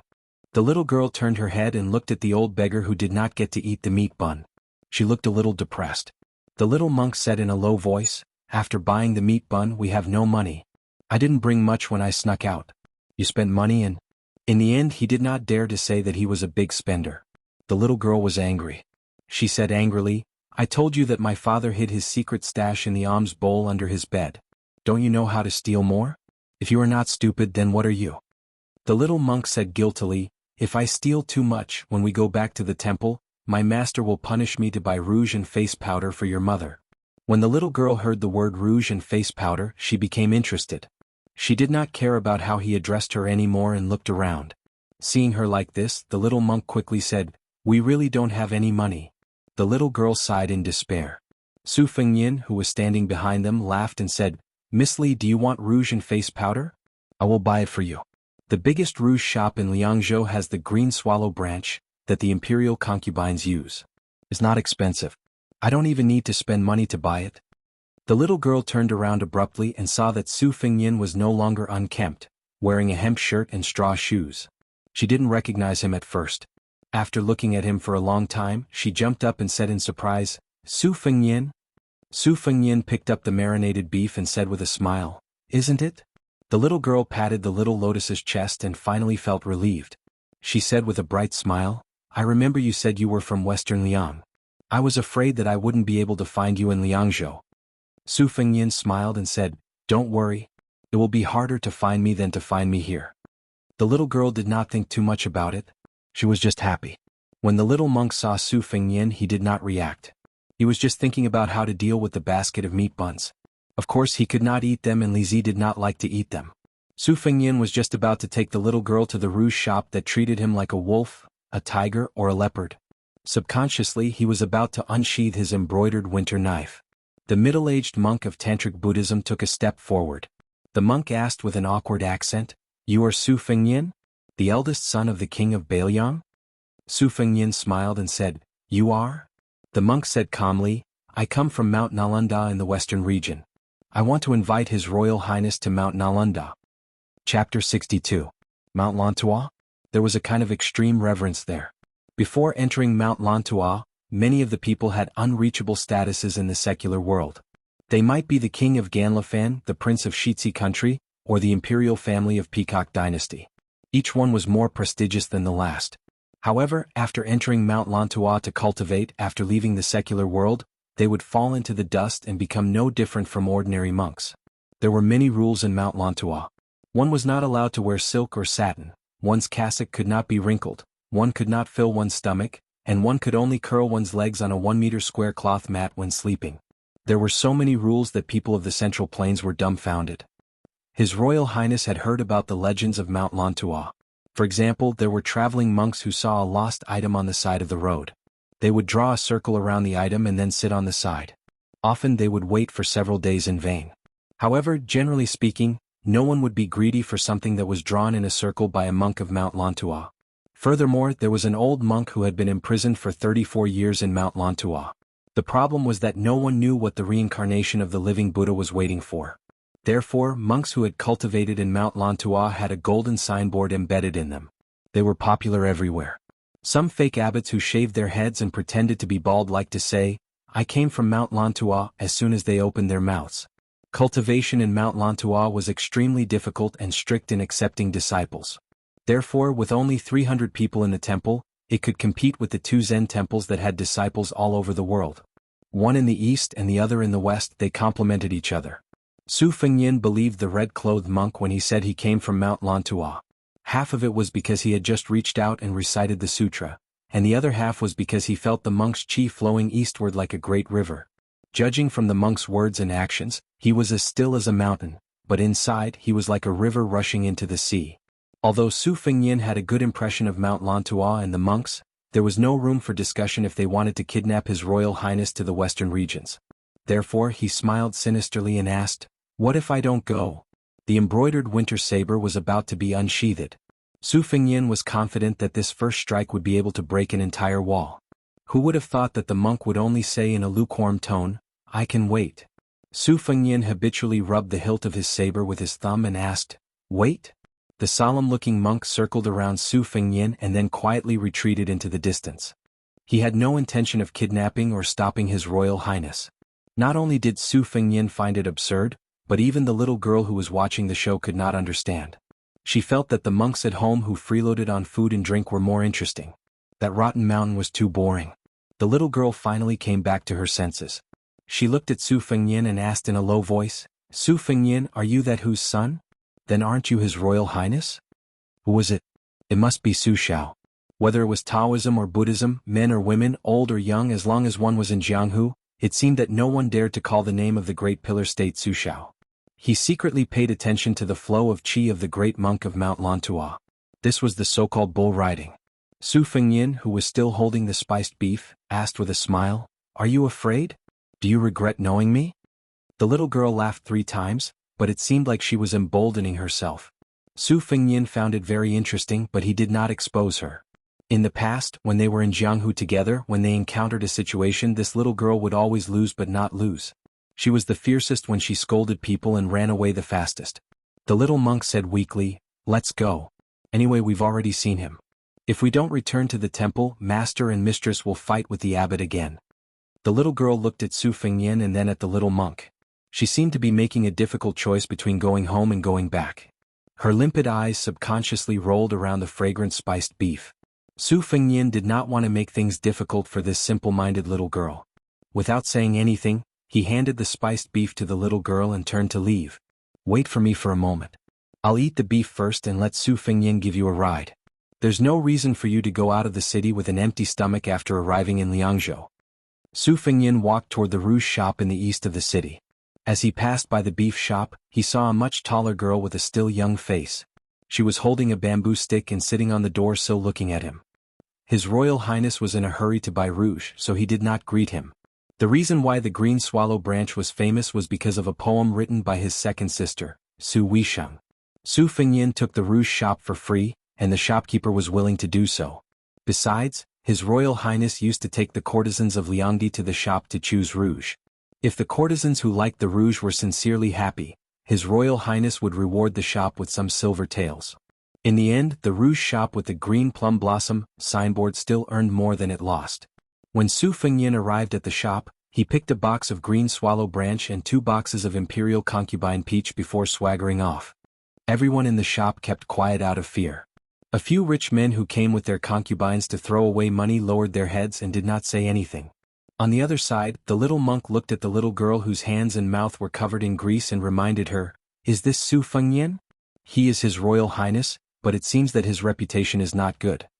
The little girl bit into the marinated beef and said in an open-minded manner, "I'm not good-looking either. Su Fengnian doesn't like me." The little monk became anxious and said, "Who said that?" The little girl did not pay attention to her childhood friend's anxiousness and said with a mischievous smile, "Mother told me that when I find a good friend in the future, I can't find one who is too beautiful. When I find a husband, I can't find one who is too handsome either. It's easy to attract bees and butterflies. I'm considered half a monk, so it's not appropriate to kill too many people." The little monk had no choice but to use his backer and asked, "Did you forget what Master and Master's wife said about men and women outside the temple?" The little girl said in a deadpan manner, "Of course I remember. My father said that the men outside the temple are all evil men who kill people and steal their goods. My mother said that the women outside the temple are all venomous women who speak honey and have a heart of snakes and scorpions." "Stupid Nanbei, are you stupid? My father and mother said that just to scare me." The stupid and foolish little monk was silent. The little girl tilted her head and asked, "Do you hate Su Fengnian?" The little monk shook his head and said, "If Thing likes it, I like it." The little girl hummed twice. His words were pleasant to hear, so she did not care about the unpleasant name Thing. Su Fengnian brought the rouge over. When he saw the little girl using her sleeve to wipe her face, he handed the rouge over to the little girl and said with a smile, "I'll give it to you." The little monk looked at the little girl's happy expression and was not angry. He only sighed like an old man. The little girl hesitated for a moment. "Su Fengnian, is that so-and-so in the prince's mansion?" Su Fengnian smiled and said, "It will take 2 days for them to come back from the northern border." She jumped a bit. "Then let's go to your house to take a look?" Su Fengnian did not know whether to laugh or cry. What happened next made Su Fengnian realize how tenacious this heroine's nerves were. When they arrived at the entrance of Bailiang Palace, she glanced at the two guardian lions and said seriously, "Unfortunately, I don't have them in front of my house." After entering the prince's mansion, she saw the majestic building that stretched all the way to the top of Mount Qingliang. She muttered, "It's quite big. It's almost half the size of my house." Seeing the flowing water lake and the tide-listening pavilion, she giggled and said, "I like this pond. My pond doesn't have this kind of grandeur. Stupid Nanbei, you should learn some skills from my father. You should learn how to move mountains and seas early and move this pond back." Su Fengnian smiled generously and said, "I'll move it back." The little monk said softly, "Little thing, our temple is your home, but it's not yours." The little girl stared at him and said, "Is there a difference?" The little monk was obviously not a guy who could insist on his own opinion in front of her. He whispered, "Is it?" The little girl asked, "Then let me ask you, is a white horse a horse?" The little monk, who thought that he had mistakenly boarded a pirate ship in the temple and learned Buddhism from his master, was even more uncertain. He repeated, "Is it?" Su Fengnian had arranged for the two children to stay in a courtyard near Wutong Yuan, which showed how much importance he attached to the little girl. Along the way, Su Fengnian did not dare to look at her too much, for fear that he would frighten this little heroine who always liked to talk nonsense. Since he did not look at the little girl, he could only observe the little monk. The green and light red kasaya was unmistakably the attire of the preaching monks in Buddhism. Although it could not be compared to the scarlet and purple robes bestowed by the imperial court to the eminent monks, it was still quite rare. Those who wore this kasaya had three great virtues on their body: the protection of the heavenly dragon, the worship of all living beings, and the respect of Luocha. Su Fengnian became more and more curious about which temple was the little girl's so-called home. Su Fengnian sat in the courtyard. The little girl was very happy with her residence and excitedly ran around the house. The little monk, whose kasaya was not on the right shoulder but on the left, squatted beside a swing and stared at the clear sky in a daze. Sweet Potato quietly came behind His Royal Highness. After going down the mountain, Su Fengnian had already learned that the white-haired old man had defeated the hero Wei Beishan who used the Zamadeo. Both of them left Bailiang. In the Wulin world, the Xianyuan family had been struggling at death's door under the suppression of Yuan Zuozong and Lu Qiuhe. The little butcher Chen Zhibao had gained great military merits at the border. Su Xiao was about to return to the mansion. Second sister Su Weisheng seemed to be going home for the new year. Su Fengnian was very sure that his second sister came here to scold him. She scolded Su Xiao for not being strict with her and scolded him for practicing the Zamadeo. Su Fengnian rubbed his burning eyebrows and said self-mockingly, "Sweet Potato, you can prepare the cotton now." Sweet Potato smiled and agreed. In the mansion, who was not afraid of Su Weisheng? Su Fengnian turned his head and saw the little girl holding the corner of her clothes and walking out of the house shyly. The red makeup on her face must be half a pound heavy, right? The little monk stared with his eyes wide open. Sweet Potato turned her head away. It was a bit too horrible to look at. Su Fengnian stood up and said with a smile, "So beautiful." Chapter 63. It was probably the first time in her life that the little girl, who had been living in the temple since she was a child, heard Su Fengnian's praise. She felt relieved after putting on rouge for the first time in her life. Just as she was about to laugh, the rouge on her face fell. She felt sorry for her, so she put on a straight face again and stood timidly by the swing. The little monk was dumbstruck. He probably did not recognize that the fairy in front of him was the girl he liked the most. As the head maid of Wutong Garden, Sweet Potato was good at drawing eyebrows and applying rouge. Seeing the little girl wasting God's gift and Royal Highness helping the villain, Sweet Potato did not dare to laugh. She could only stand further away. Although the little girl's appearance, temperament, and behavior were ordinary, she was still a distinguished guest invited by His Highness. She could not be disrespectful. Su Fengnian still had to go to the tide-listening pavilion, so he asked Sweet Potato to slightly correct the little girl. A few boxes of rouge money were nothing. They could not really go out and scare people. It was still okay in the daytime, but at night. Before going to the top of the pavilion to see his master Li Yishan, Su Fengnian went to the second floor to find White Fox Face. He was standing on the ladder and reading the secret manuals on the bookshelf. His spring thunder saber was hanging on his waist with a red string tied to the hilt. The books that Su Fengnian brought to Wudong from the library were all picked by White Fox Face. Although both of them practiced the saber, White Fox Face was much better than Su Fengnian in terms of saber skills and attainment. Their cultivation was just like at this moment, one was at the bottom of the ladder and the other was at the top of the ladder.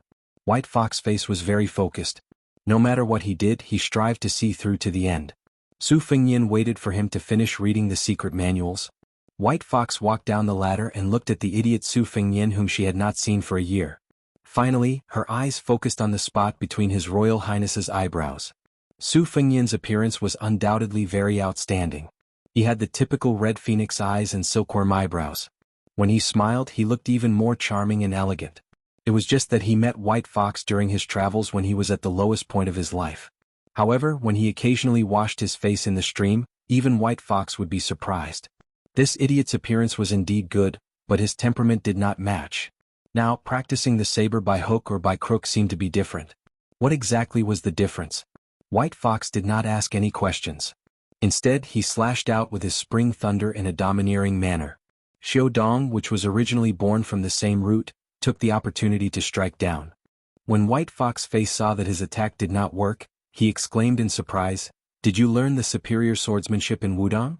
Su Fengyan, whose right hand was numb from holding the saber, slowly put Xiao Dong back into the scabbard.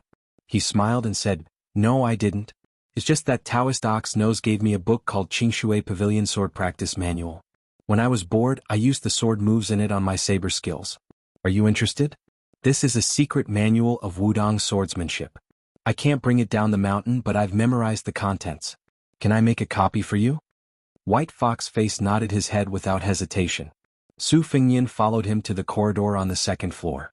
White Fox Face said softly, "The world of the old 9 kingdoms of the Central Plains was almost the world of the rich and powerful families. The aristocrats were numerous. King Langia, Xianxia, Wukangyao, Balinqui, Lu Jianghu were all rich and powerful. If the pillars of the country only destroyed cities and countries, killed hundreds of thousands of surrendered soldiers, stabbed or hanged the emperor of the enemy country to death, these would not be a big deal in the eyes of some people. However, Su Xiao did what he did to Mount Tai to surpass the North Sea. He destroyed nearly half of the 10 rich families. The entire Wukong Yao family of the southern Tang, regardless of age, died. The He family of the Dongyue Lujiang only had about 20 orphans and widows left." Su Fengyan was puzzled by White Fox Face's words. He said, "I know all these. Master mentioned them before." White Fox Face smiled and said, "Don't worry. I'm from the Nangong family of Beimang. I have no grudges with you. I'm telling you this because I want to talk about the 9-grade system that has been maintained by the aristocrats for 200 years.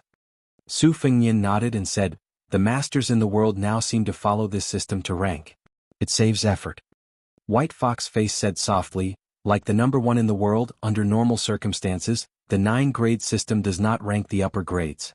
In the eyes of the world, only the saints are qualified." Su Fengyan smiled and said, "Yes, but I heard that a few decades ago, there was a scholar of the Xia family who was talented and outstanding. His martial arts attainments were even more extraordinary. He and my master commented on the rivers and mountains. Li Yishan commented on the generals and Rouge. The mainstay of the Xia family commented on the martial arts, which was even more important to the people of Jianghu. As for the literary commentary, he only finished half of it and died. My second sister seemed to have the intention to continue the commentary. However, she also said that she was unable to do it for the time being. There was still a long way to go before the great talent of the Xia family. The limelight of the northern Xia and the southern Li had attracted the attention of the world back then. White Fox Face said calmly, "That person is my father. He's dead. Those who are on the martial arts ranking list want to kill him. Those who are not on the martial arts ranking list also want to kill him.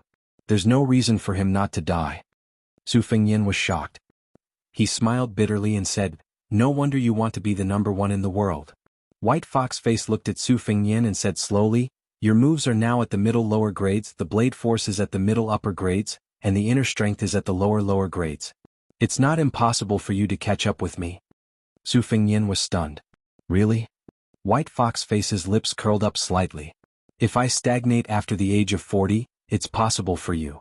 Su Fengyan leaned on the railing and said softly, "You're still as honest as ever, just like old Huang." White Fox Face glanced at the winter embroidery blade that was not covered with dust. The last bit of regret in her heart disappeared. She said softly, "How many more years can you fool the world?" Chapter 64. Su Fengyan sighed, "At the very least, I'll have to wait until I completely take over the northern Liang's 300,000 cavalrymen. If I wasn't a prodigal, how could that person in the capital sleep peacefully?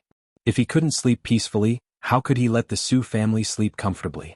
After all, this entire world was still under his control. Su Xiao had accumulated this family business so he could go against all the scholars in the world and become enemies with the Jianghu.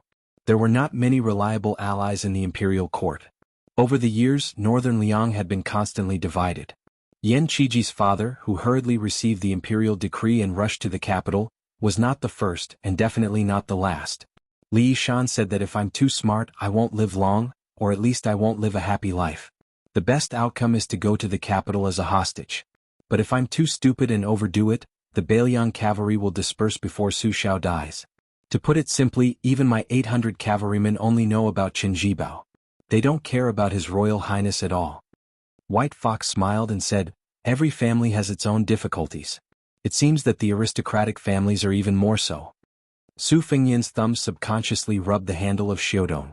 It's okay. I still have 2 years to wander around. Maybe I'll go to Jianghu soon. When I'm done playing, I'll hold everything that belongs to me in my hands. Bai Huer frowned. Su Fengyan keenly noticed this detail and asked, what's wrong?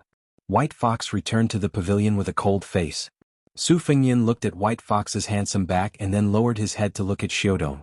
He seemed to understand that White Fox was angry that he was too close to Xiaodong. His Royal Highness laughed involuntarily and said, this Xiaodong is a murderous knife, not a woman's boudoir. Can I touch it? Besides, it's already given to me. It's reasonable for me to hug it to sleep or carry it to the toilet. A cold snort came from inside the pavilion as a bookcase was struck by the spring lightning and collapsed. Su Fengyan rushed upstairs and saw Li Yishan, who was getting thinner by the day. Li Yishan's face was as white as snow, which made Su Fengyan tremble with fear. The state scholar hiding in Bailiang Palace chuckled. If I had known, I wouldn't have let Wei Beishan leave Bailiang. It's a good opportunity for you to practice your blade. Su Fengyan asked, I heard that old man defeated Wei Beishan? Li Yishan coughed a few times, picked up the green gourd flask and drank a mouthful of strong liquor. His breath stabilized and he said, Wei Beishan is only a middle-class martial artist. It's not surprising that he was defeated by Chu Kuangnu, who is only one step away from the upper class. Su Fengyan asked curiously, are there really only 10 high-class experts in the world? Li Yishan didn't answer directly. He only said with a slight sneer, the so-called upper class of martial arts can't be compared to the upper class of scholars in the past. It's worthless. Su Fengyan hesitated and whispered, Nangong Push said that he's the genius of the Xia family who is as famous as Master. Li Yishan laughed. Do I need him to say that? I knew the answer with just a glance. That kid you called White Fox Face not only looks like Xie Guanyin, but also looks like a god. If I didn't recognize him, I would be blind. I'm curious whether this kid is a boy or a girl. According to Chen Wei's prediction, Xie Shuyang should have a son. But this White Fox Face really doesn't look like a boy. Li Yishan agreed with the title White Fox Face. He used it casually and didn't think it was ridiculous. Su Fengyan agreed deeply. That's right. I didn't believe it either. If it's a man, it's such a pity. Li Yishan nodded. He shook his head and clicked his tongue twice. His face had a rare smile that carried a bit of life. It was no longer lifeless. This pair of master and disciple were indeed master and disciple. Su Fengyan sat up straight and said solemnly, when I returned to the city today, I met a monk who called himself Mount Lantua. He said he wanted to take me to the western regions. Li Yishan drank a mouthful of wine and said, this monk Long Shou is quite famous in the western regions. He studied the Vajratop Yoga Sutra under a Tantric Vajra Guru. He translated more than 60 Tantric Sutras and 110 volumes. His lineage in Mount Lantua is extremely powerful. The generation before him was a great achiever who attained the undying rainbow. Su Fengyan said helplessly, no matter how powerful he is, what does it have to do with me? You can't expect me to leave home and become a monk just because of the name of a mountain, right? Li Yishan smiled. Whether it has anything to do with you or not, you'll know when you get there. Su Fengyan smiled bitterly. Master, don't be so sarcastic. That tantric cultivation is comparable to the Wu family sword tomb. They go to the hall 4 times a day. The earliest hall starts late at night. Regardless of whether it's cold or hot, they're not allowed to wear boots and go barefoot. They sleep less than 4 hours a day. When they go to the Dharma garden to cultivate, they have to sit on pebbled seats. Winter and summer are no exception. If you want me to go there and practice for a year or 2, I'll accept the hardships. But if you want me to memorize sutras all day, you'd better kill me. Li Yishan smiled. You don't know who Long Shou's guru is? Su Fengyan was confused. Li Yishan laughed. This person is the only female tantric guru in Mount Lantua. It's said that not only is her dharma boundless, she's also extremely beautiful. She's known as Guanyin in the human world. She can attain the Tao after dual cultivation. After Su Fengyin recovered from his shock, he smirked. If that's the case, it's best if she has something to do with me. Li Yishan's smile was strange. Su Fengyin asked cautiously, "What's wrong? Does this Guanyin Bodhisattva of Mount Lantua kill without batting an eyelid?" Li Yishan shook his head. What a merciful heart. Su Fengyin was even more curious. Li Yishan laughed and coughed. This Bodhisattva is 42 years old this year. She's exactly twice your age. What a coincidence. Su Fengyin stood up abruptly and was about to go out with his saber to fight that death monk of Mount Lantua. Chapter 65. To the common folk, Mount Lantua had two things that tempted them the most. One was that one could become a Buddha on the spot, and the other was that men and women could practice dual cultivation. As for whether it was true or false, people were too far away from Mount Lantua, so it was hard to avoid spreading false information. Plus, no one from Mount Lantua had come out to explain, so it became an unsolved mystery. Su Fengyin supported Mount Lantua's silence. Instead of saying it out loud, it was better to leave it as a memento. Su Fengyin first went to the third floor of the armory to find the old Taoist Wei Baoxiang, who was guarding the pavilion. On this floor there was a list of characters that was updated regularly. Su Fengyin found the Buddhist book first. There were more than 20 Buddhist sects, big and small. Mount Lantua ranked first among the esoteric sects, so it was the first book of esoteric Buddhism. Su Fengyin easily found the master of esoteric Buddhism. Her title was very long, such as Great Mercy Dharma King, Mending Temple Bodhisattva. Looking at her posture, she was about the same as the two old monks in front of her. She was born in the royal family of central India. When she was young, she followed the eminent monks to more than 10 countries and translated countless classics. The most famous one was Mahayana Rising Faith.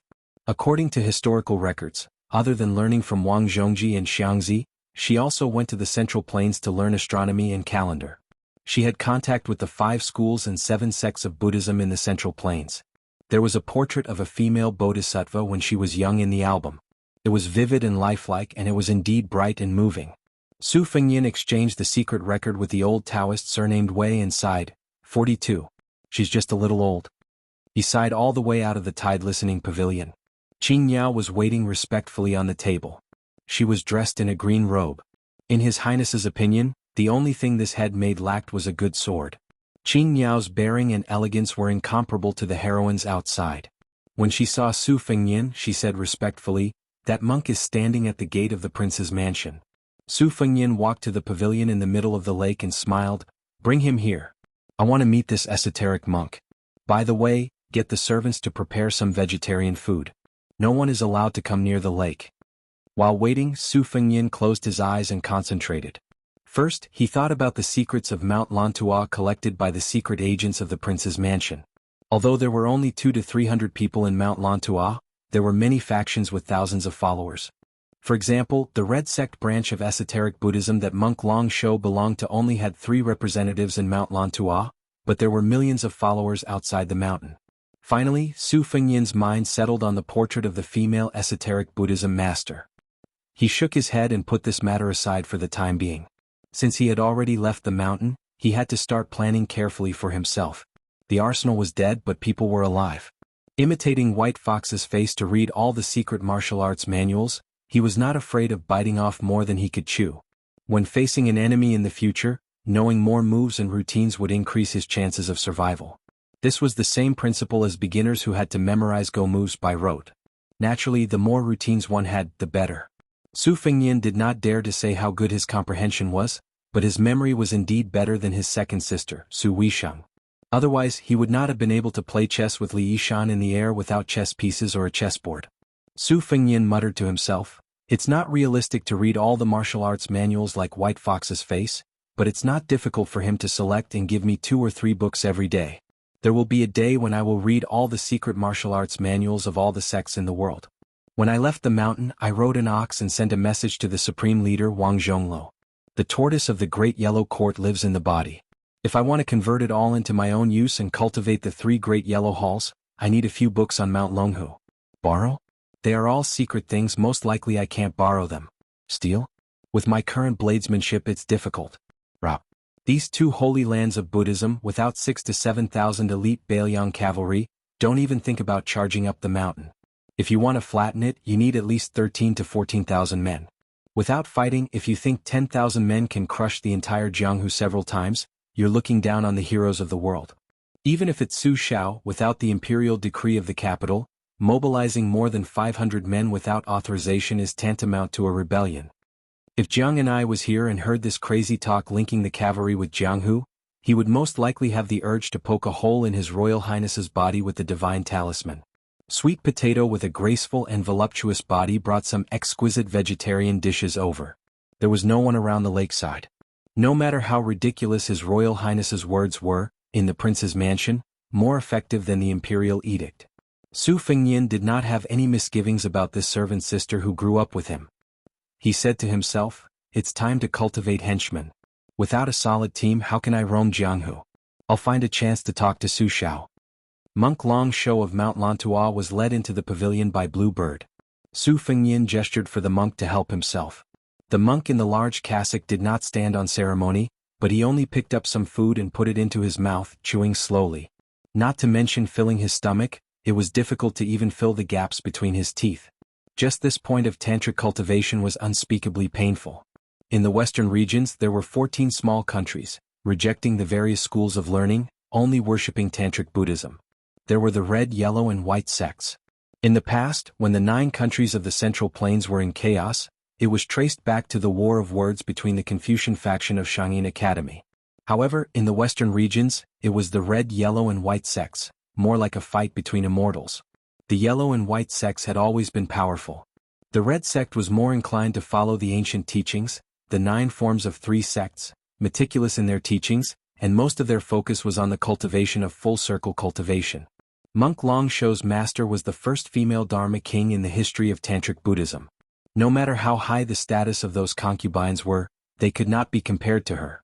Su Fengnian went straight to the point, saying, Master Six Jewels wants to dual cultivate with me? Chapter 66. Monk Long Shou looked calm as he nodded. The monk was expressionless when he talked about dual cultivation. On the contrary, His Royal Highness, who had been through a lot, found it ridiculous. Even Sweet Potato and Blue Bird looked at each other in disbelief. Su Fengnian asked curiously, do all the Tantric masters not practice dual cultivation to achieve Dharmakaya Buddha and Sambhogakaya Buddha? The middle-aged monk in the red cassock was still expressionless as he answered, only those who have renounced their desires can achieve Supreme Yoga. Supreme Yoga is the ultimate root of all. Su Fengnian felt a headache coming on. He asked, why me? The monk shook his head. It was obvious that even he did not know the details. If that was the case, Su Fengnian would only go to Mount Lantua if his head was caught in the latrine door. 42 years old was nothing to the bodhisattva, but to a living woman it was not young at all. No matter how well she took care of herself, it was not something Su Fengnian could accept. This was not the most important thing. The conflict between the red, yellow and white sects of Tantric Buddhism had intensified in recent years. Since the secret record said that a 6-jeweled master dual cultivation could achieve perfection, why would the more powerful white and yellow sects stupidly allow the red sect to obtain such great merit? Perhaps Su Fengnian would be skinned alive by the monks before he even reached Mount Lantua. After all, some tantric sects like to use skulls with the top of the skull removed as instruments to exorcise ghosts and summon spirits. As for skulls and drums made of human bones, they were common in the history books. Just hearing about them was enough to make one's hair stand on end. The 6-jeweled bodhisattva was very powerful and was respected as the fundamental master. Moreover, the followers of the red sect believed that she was the incarnation of Amitabha and Guanyin Bodhisattva. The so-called 6-jeweled bodhisattva was rumored to have 6 transformations. Guanyin Bodhisattva, Lotus King Master and Wrathful Vajra Master sounded invincible. However, no matter how powerful they were still eating dust behind the old monks of Mount Lantua.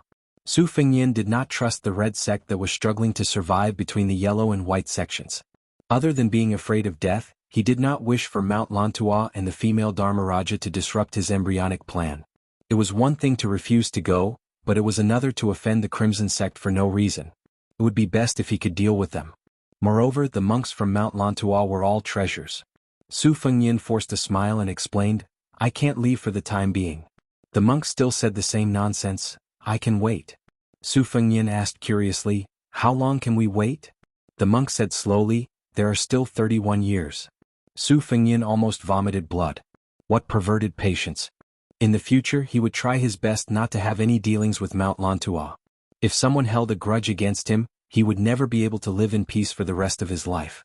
Monk Long Shou, who seemed to be willing to wait for Su Fengyan's children to grow up, did not stay in the prince's mansion. However, he did not leave the city either. Given Beiliang's tolerance towards monks, this strange monk on Mount Lantua would not starve to death. Su Fengyan sat in the pavilion and muttered, "Ridiculous." Sweet Potato teased, "Your Highness, why don't you follow that tantric guru?" Su Fengyan raised his head and sighed, "She's already a 42-year-old old lady. Even if she's an old cow eating young grass, this is not the way to do it." Sweet Potato sat beside His Royal Highness, her delicate hands kneading with ingenious strength.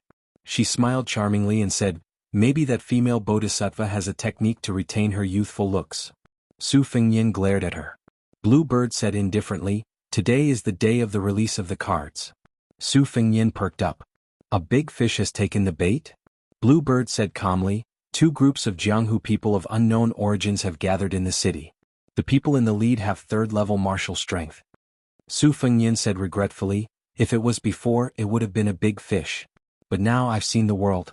So, forget it, it's better than nothing." Sweet Potato smiled. His Royal Highness had an endless stream of playful ideas since he was young. Perhaps it was the result of Su Zhao's lax discipline, or perhaps it was the result of his deliberate indulgence. There was no sign of him restraining himself. In fact, the Pillar State had only said two things in the past 10 years. One was that he was not allowed to touch a blade for 10 years. The other was that he had never taught Su Fengyan how to conduct himself. Whether he was a hedonist, a prodigal son, or a loafer, they were all things that Su Fengyan had figured out on his own. State scholar Li Yuanying did not care about trivial matters. In the past, when his second sister Su Weisheng was at home, it was fine because there was someone who could suppress His Royal Highness. However, when she went to Xianxia Academy to study, Su Fengyan was like a wild horse that had broken free of its reins. He did whatever he wanted, flirting with women, spending a lot of money to buy poetry and literature, keeping evil servants and retainers, closing the door to his enemies and letting their dogs out. He had a lot of fun. No wonder the scholars who had left Liangli and achieved success all cursed His Royal Highness for being ignorant and incompetent. Su Fengyan smiled and said, "Pass down the order. Tonight, don't play any tricks of being loose on the outside but tight on the inside. Let them all in at once." Since these fishes and shrimps took advantage of Su Zhao's absence to sneak into the city, they are most likely coming for me. When the time comes, I will wait here. Bluebird, please invite one swordsman and one machete man from the residence. I want to watch the battle. The moves that these desperados use when they are on the brink of death are the most flexible.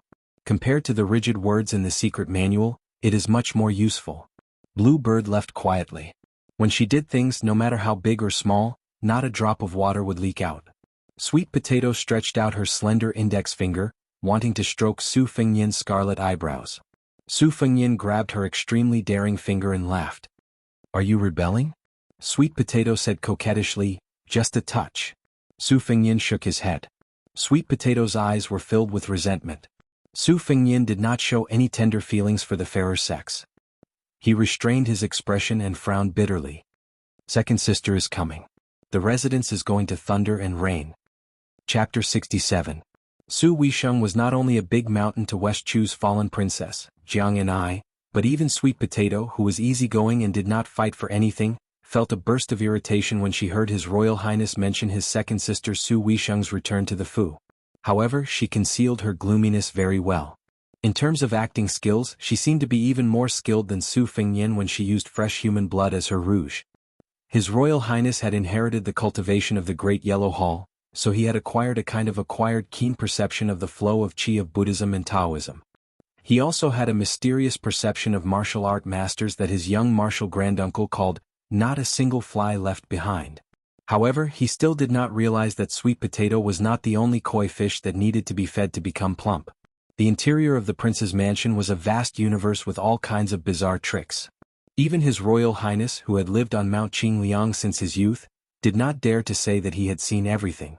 At the very least, the entrance to the Tide Listening Pavilion's 9th floor and the basement 2 floors had not been found. Back then he and his second sister climbed up and down, knocked on the walls and chiseled the walls, but they still did not succeed. Su Xiao was happy that his children were busy at home, so that they would not create trouble for him when he left the Fu. His second daughter, Su Weisheng, was adept at scheming openly, while his eldest son, Su Fengyin, was crafty and crafty.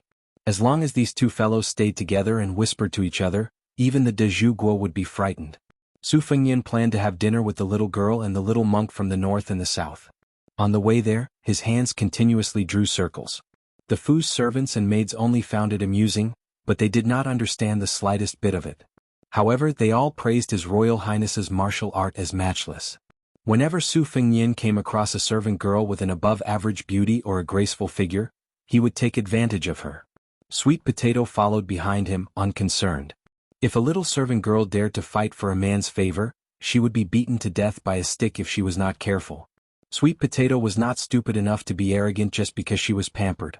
She did not want to, nor did she dare to. To put it bluntly, the seemingly affectionate His Highness the Crown Prince was the real heartless person.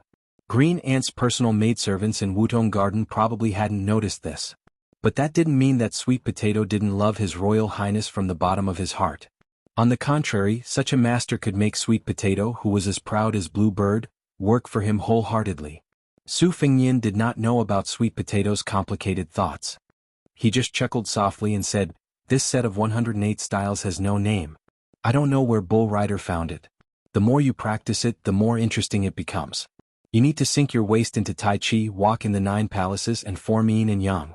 Your hand gestures and Chi activity must be pure and natural. There's a lot of attention to be paid to these circles. They form endless circles and they go back and forth.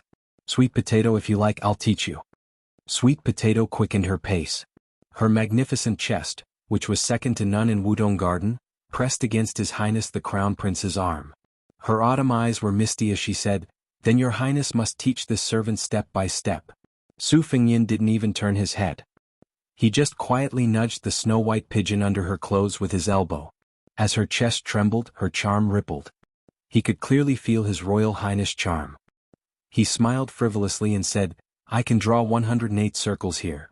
Sweet Potato's charm was natural, but her tone was bitter. "This servant knows that your Highness is just moving your lips." Su Fengyin didn't refute her. He asked casually, "What do you think Mount Lantua means?" Sweet Potato thought about it seriously and said in a low voice, "This servant thinks that dual cultivation is fake. It wants the white and yellow sects to become enemies with the Bailiang cavalry." Su Fengyin nodded and smiled. "You hit the nail on the head." The people in the capital had long been wary of the esoteric sect of the western regions, which was unruly, but they could not find a suitable reason to make a move. If they could have the red sect as a spy, it was possible that the Bailiang cavalry could be used as a pawn again. As for dual cultivation, I've checked the secret records. It's just a rumor that's been spreading for the past few years, so it can't be taken seriously. Especially after my coronation, it was the most intense. From this, it can be seen that I'm in high demand. Even the female Dharma king of Tantra covets me. As for the great national chess player who occupied the world's largest chessboard in the capital, among the 67 posthumous names in the temple, there were only 2 characters that caught his eye. One of them was Gao, meaning Gao, meaning Gao, meaning Gao, meaning Gao, meaning Gao. The first one is Marshal. His military career is glorious, and he has opened up the largest territory of this dynasty. He wants to be known as the Emperor of Martial Prowess for thousands of years after his death. He is already on the verge of going mad. Sweet Potato's face paled slightly. "Your Highness, please speak softly." Su Fengyin laughed. "It's fine. I dare to say it, but other than you, no one else dares to listen. Let's not talk about this anymore." Sweet Potato, how's the little girl's drawing of eyebrows? Sweet Potato was visibly relieved.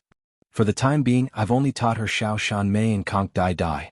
The little girl is a fast learner." Su Fengyin laughed. "As long as she wants to learn, she can learn anything quickly. Old Huang taught her how to roast fish, roast meat and roast sweet potatoes. She learned it faster than I did. If she didn't want to learn, she wouldn't be able to weave straw sandals or sit painstakingly while fishing." Sweet Potato stared blankly at His Royal Highness, who was different from his usual self. Even though they had been together for a long time, she rarely saw His Royal Highness like this. Her original name was Red Musk. She bit her thin lips, then smiled. She was a natural seductress. Su Xiao of the Great Pillar State once joked that this little girl would not be defeated even if she entered the palace as an imperial concubine. After scraping off half a gene of powder, The little girl imitated Sweet Potato and put on light makeup. As expected, she was much more gorgeous than when she didn't put on makeup. However, in Su Fengyan's eyes, the little girl without makeup was more likable. The little monk chanted while peeking and giggling. Su Fengyan was worried about the incense in the little monk's temple. Sweet Potato wasn't qualified to be eaten at the table. Su Fengyan wasn't the kind of master who spoiled his maidservants. As he ate a simple but delicious vegetarian meal with the little monk, he asked, "Miss Li, when are you going home? It's almost the new year." The little girl widened her eyes and said with hurt, "Su Fengyan, are you chasing me away?" Su Fengyan was dumbfounded. "Of course not. I'm just afraid that your parents will be worried." The little girl said righteously, "When I first met you, you said that you wouldn't go home even if you starved to death." Su Fengyan smiled.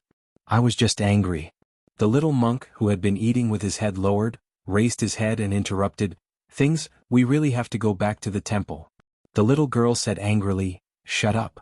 She had learned this mantra from His Highness the Crown Prince. The little monk fiercely ate 2 mouthfuls of rice, his cheeks bulging. The little girl said with a red face, "Su Fengyan, Sister Sweet Potato taught me how to draw my eyebrows in the afternoon. It sounds more precious than the green swallow branch. I'll pay you back when I get home." Su Fengyan pretended to nod and held back his laughter. "Okay, I've never heard of a heroine in Jianghu who owes money and doesn't pay it back." The little girl liked this kind of words. She said proudly, "That's true." The little monk was outspoken. His little bald head approached his childhood sweetheart whom he had loved for many years. He said worriedly, I seem to have heard Master's wife say that the snail on your face is very expensive. A poet even wrote that the marrow of 100 golden otter could be exchanged for half a tael of green. If you really pay back the money, I'm afraid Master's alms bowl will be empty." The little girl was surprised. She suddenly frowned and the food was not as fragrant. Su Fengyan saw this but he did not say anything to comfort her. In the blink of an eye, the little girl's mood was cloudy, but in the blink of an eye, she had a sunny disposition. After the meal, she cast aside the troublesome matter of owing money and pulled Sister Sweet Potato into the room to continue her apprenticeship. At home, her parents were stingy and were reluctant to buy rouge for her. The stupid Nanbei was very generous but he did not have the money. He said that as long as he attained enlightenment and became a Buddha, he would burn a few relics and she would be able to use them to exchange for countless rouge. In the end he received a full beating from her. Su Fengyan did not understand the feelings of young girls so he did not go to the room.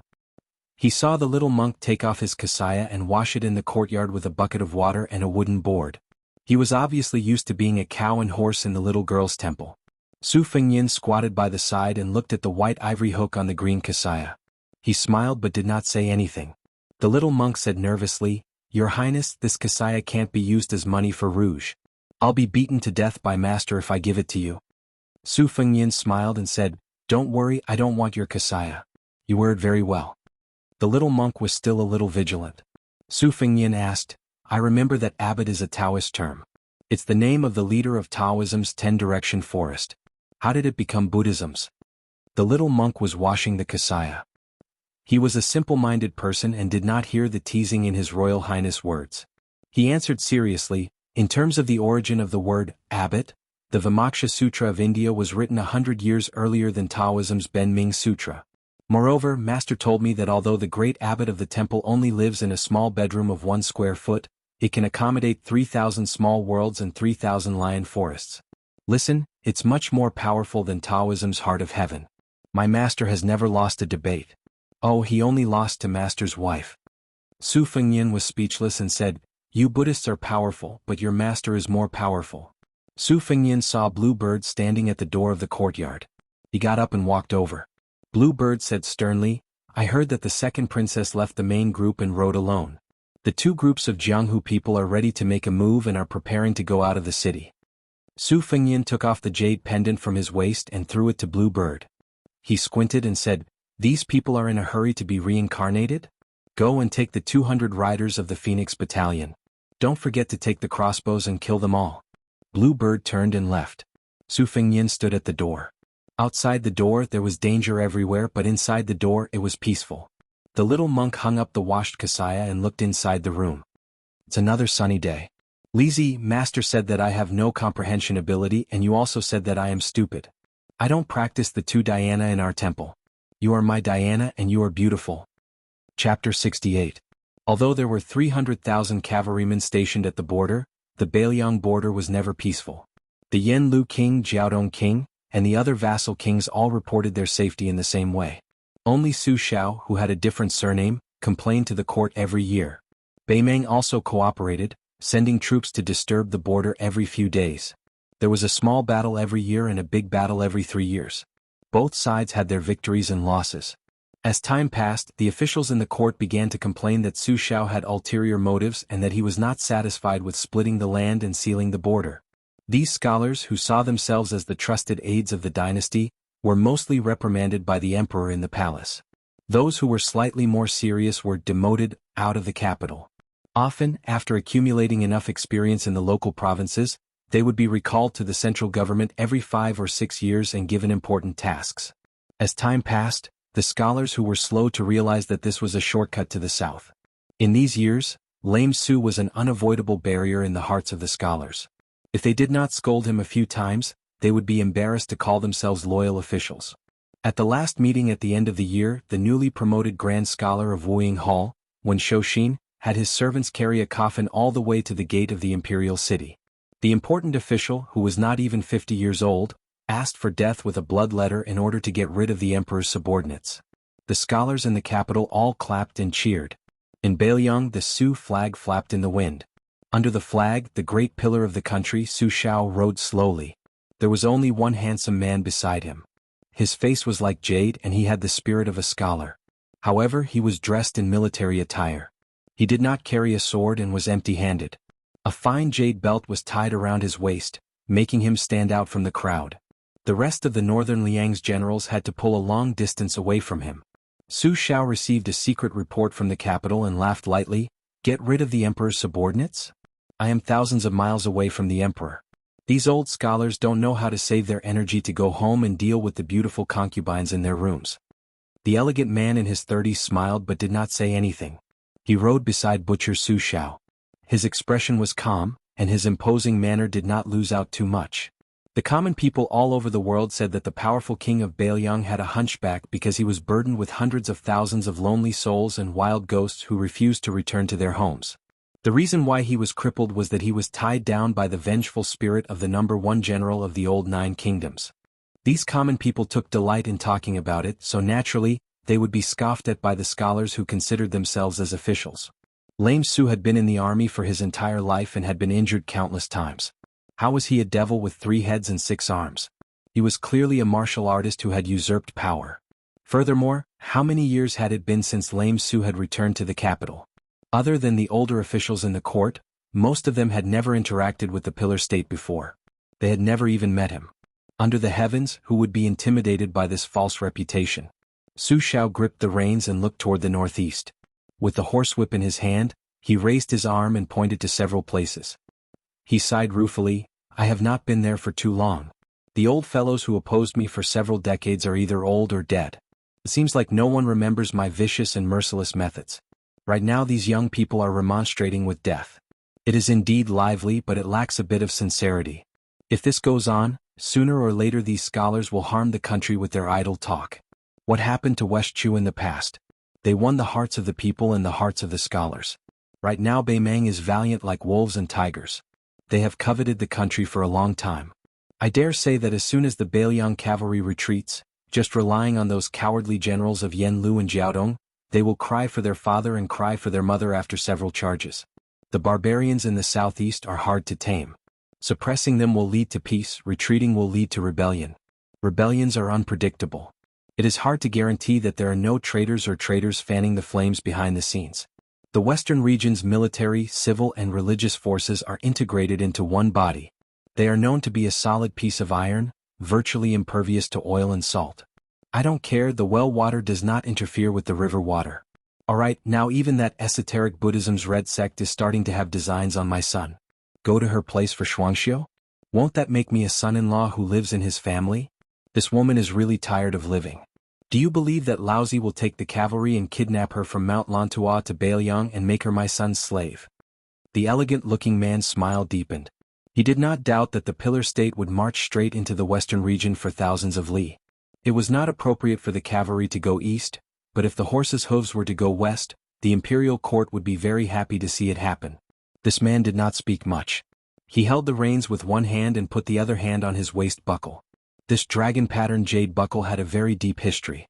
It was carved with two dragons fighting over the Ganoderma. It was the favorite of Yi Baikue, the head of the 4 great generals in the past. It was only taken off after his death, and Su Xiao personally gave it to the man beside him. This trusted subordinate was Chen Zhibao. The prestige of Beiliang's 300,000 cavalry was second only to Su Xiao's little butcher. It was he who had single-handedly forced him and Yi Baikue into a life-or-death situation. Before the final battle where the two armies were evenly matched, Chen Zhibao rode out and dragged 2 peerless beauties with 2 ropes. In the end, he stabbed the wife and daughter of the unparalleled general to death. After this almost certain battle, Chen Zhibao, who had already killed countless surrendered soldiers, became famous again. Su Xiao smiled and asked, "Zhibao, how long has it been since you last saw my family's Wei Xiong?" Little Butcher's face was sharp and determined, but there was a subtle gentleness in it. However, his tone was still respectful. Reporting to Godfather, "It has been 4 years. Su Xiao urged the horse to gallop. He laughed and said, "Then you have to be careful. She rushed back to Beiliang this time and is not in a good mood." Chen Zhibao swung the reins and followed. Northern Liang's valiant generals were as numerous as clouds, and their ferocious soldiers were innumerable. The only one who could stand shoulder to shoulder with the great pillar state was Chen Zhibao, who always wore a white robe when he was not wearing armor. A horse galloped. The horse was the red snake that appeared in the ancient painting 9 Horses painting. Even experts who knew horses did not think that such a spiritual horse really existed. The red snake was the land mount of the Dragon King after he transformed into a human. Its forehead was 9 feet tall and its fists were like a unicorn. The most mysterious thing was that there was a pair of red snakes dormant in the horse's nose. When the horse died, it would come out and find a new master. On the back of the red snake horse sat a plain-looking woman in a green robe. There was an ancient sword at her waist, simple and unadorned. The horse galloped so fast that dust flew like a line. She could already see the top of the city in the distance. In the city there was a commotion everywhere. Half of Beiliang's army, more than 300 cavalrymen armed with swords and crossbows, rushed out in full force and charged through the bustling city. They split into 2 groups and surrounded 2 inconspicuous inns. Back then, when the king of Beiliang, Su Xiao, stepped into Jianghu on horseback, it was different from the past wars. Every cavalryman was equipped with the current Phoenix Battalion's equipment. They wore light armor, which made it easier for them to fight while on horseback. Other than the generals who had amazing physical strength who could wield modeo, the rest of the cavalrymen carried standard cold swords. The archers carried 2 barrels of arrows, more than 40 of them. Chapter 69. If it was a one-on-one fight, other than the Beiliang generals who had made their name through hundreds of battles and some fierce soldiers who came from the green forests and grasslands, or the Jianghu sects, no one would be able to fight against the people of the Jianghu sections. But when the Beiliang cavalry gathered more than 100 men, the strength of their teamwork, honed through piles of corpses on the battlefield, became apparent. This was especially true when an entire battalion of cavalry was advancing in an orderly manner, either on horseback or with crossbows in hand. Very few enemies could break their edge. Moreover, the butcher Su Xiao had never lacked lackeys who were completely opposite in skill and character. When this group of people killed Jianghu people who came from the same roots as the Beiliang cavalry, they were even more adept than the Beiliang cavalry. A head was worth 10 taels of gold or dozens of taels of gold. There were even some sect leaders whose heads were worth thousands of taels of gold. On top of that, they were given several secret manuals and official titles when they succeeded. Who wouldn't go crazy with killing? In any case, the best wool grew on the body of the fat sheep. Su Xiao was the best at using the method of quenching thirst with the hope of plum blossoms to drive people to work for him. The billowing smoke that ignited in Jianghu was practically a catastrophe that hadn't been seen in 300 years. Otherwise, how could Su Fengnian be targeted by enemies who were as numerous as carps crossing the river? Perhaps it was because the Jianghu heroes felt that killing Su Xiao was as difficult as ascending to the heavens, and killing the 2 young daughters was beneath their dignity. Killing that idiot Su Longxiang wasn't considered a real man either. Therefore, they all aimed the tip of their swords and spears at the innocent and pitiful His Royal Highness. Not all the Jianghu heroes who bore a blood feud were willing to go to Beiliang Palace like moths to a flame. For so many years, wave after wave, none of them had returned. Revenge was the most important thing, but what could they do if they lost their lives? Which one of them was an idiot to be able to fight against the king of Beiliang, Su Zhao's character? Now there was even a secret rumor that the hedonistic heir apparent was an extremely sinister bastard. Who knew when, while lying on the fair belly of a courtesan, he came up with the vicious idea of opening the door before letting the dog bite people. This made them beat their chests and stamp their feet. Although this heir apparent was an idiot who didn't know how to help the people, he had learned a lot from the butcher Su Xiao when it came to harming people. He truly deserved to be killed. At this time, His Royal Highness, who everyone thought deserved to be killed, and the little girl came to a street far away from one of the inns. Su Fengyin bought 2 sticks of candied haws from a roadside stall. Don't expect His Royal Highness, who rarely carried money when he went out, to pay for it. The little girl was very impressed when she saw Su Fengyin take the candied haws and leave without being chased for debt or beaten. It couldn't be helped. Even though she had seen the grandeur of Bailiang Palace, the little girl still couldn't connect the beggar Su Fengyin with His Royal Highness. In her opinion, Su Fengyin was more pleasing to the eye when he was sallow and emaciated. It was more interesting to sit with her on the willow tree by the riverside and tie twigs. It was more enjoyable to support her in a quarrel with the village women. Alas, what was so good about His Royal Highness?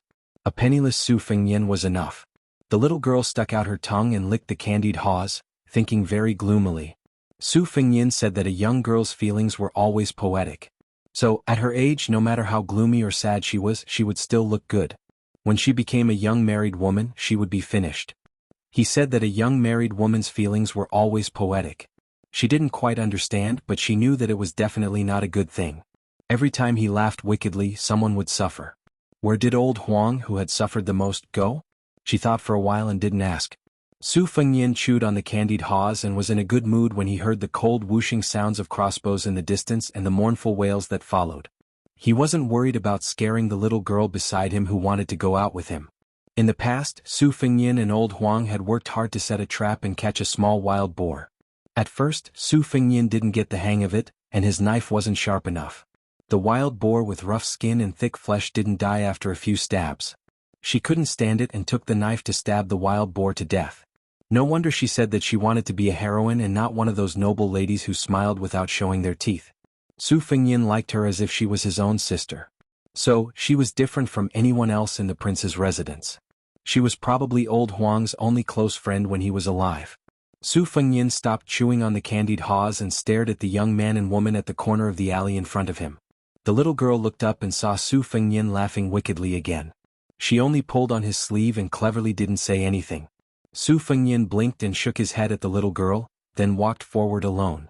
The young woman held the young man's hand tightly and shook her head. "Senior He, don't go. The matter has already been exposed. If we go we will die. 100 or 200 Bailiang cavalry is not something we can deal with." The man surnamed He's eyes were red and his face was pale. He said with grief and indignation, "Junior sister, your father and mother are there. If not for master and mistress taking me in, I would have starved to death on the streets. A master for a day is a father for life. Even if I die, I will go." Facing the tragedy of her parents dying, the woman was still calm and cold-blooded. She tightened her grip on her senior brother's wrist and gritted her teeth. "Senior He, if you die, you won't even be able to see Su Fengyin and Su Weisheng's faces. How can you die like this? Is this filial piety your filial piety?" That senior martial brother was still determined to meet his death. The beautiful woman let go of his hand and slapped his face. She sneered, "Then you can die." Without her senior brother, she spat out a few words with every step she took. "I want to live. That Su Fengyin is weak but lustful. Even if I enter a brothel, I won't regret it. I will first give my body to His Royal Highness a few times until he is completely numb and careless. After being played by him a few times, I will stab him a few times when I kill him. This prince doesn't know what's good for him and claims that he never destroys flowers. I want him to die in the land of warmth and tenderness." The senior brother's heart ached, but he still walked forward. Jianghu grudges end in Jianghu, and Jianghu men die in Jianghu. This may be stupid, but Jianghu is not like the palace. There are many fools who only know filial piety. They don't care about foolish filial piety. After he walked away, the woman said disdainfully, "My parents raised this kind of trash for more than 20 years for nothing." Well scolded. He doesn't understand the big picture at all. You will die in vain. Miss, you are the one who can endure humiliation. If I were His Royal Highness, I wouldn't be willing to kill a beauty like you. The woman turned around in horror and saw a young master in brocade clothes leaning against the wall. He had a smile on his face and held a stick of candied haws in his left hand. She had seen a portrait that she was almost tired of looking at. Therefore, she recognized the man in front of her, even if he turned into ashes. However, in the portrait, His Royal Highness's eyes were frivolous and weak. At this time he should be called Su Fengnian. Why did he have a domineering aura? Before she could use her glib tongue, the winter-embroidered knife was unsheathed. A crack several feet deep appeared on the thick wall behind her. The woman's head fell to the ground. Su Fengnian threw away the stick of candied haws and looked at the head on the ground. He said calmly, "Who said I don't kill women?" Chapter 70. Su Fengnian abruptly turned his head and saw a thin figure standing at the end of the alley. His mind raced as he quickly saw the person's face. He couldn't help but be dumbfounded. It was actually the delicate girl from the beef shop. She was holding a bamboo stick, her delicate shoulders trembling as she stared blankly at His Royal Highness, who was holding a knife. Su Fengnian didn't know whether to laugh or be fierce. It was very awkward. If it was the assassin's accomplice, he could just kill him. But this little girl was so harmless that she didn't give His Royal Highness a chance to make things difficult for her. She had already turned and ran away. Su Fengnian didn't intend to pursue the matter. She was just a pretty girl from a small family. It was already quite impressive that she wasn't scared out of her wits. How could she dare to gossip? Besides, no one would believe her, and even if they did, no one would care. In Beiliang, if Su Xiao wasn't the emperor who only lacked a 9-dragon embroidered robe, then what was he? Su Fengnian found the little girl who lived in the temple.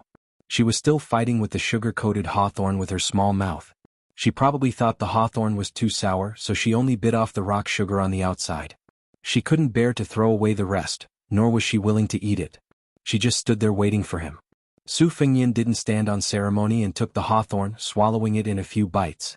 He pulled the little girl to the beef shop 3 streets away and ordered 3 servings of soy sauce meat. The owner of the shop was still attentive. Su Fengnian didn't see the girl from the bamboo branch, who was probably called Jianghu. When they returned to Prince Liang's residence, Su Fengnian smiled and said, "Before you go home, I want to show you something." Miss East-West asked curiously, "What is it?" Su Fengnian gently said, "The mysteries of heaven cannot be revealed."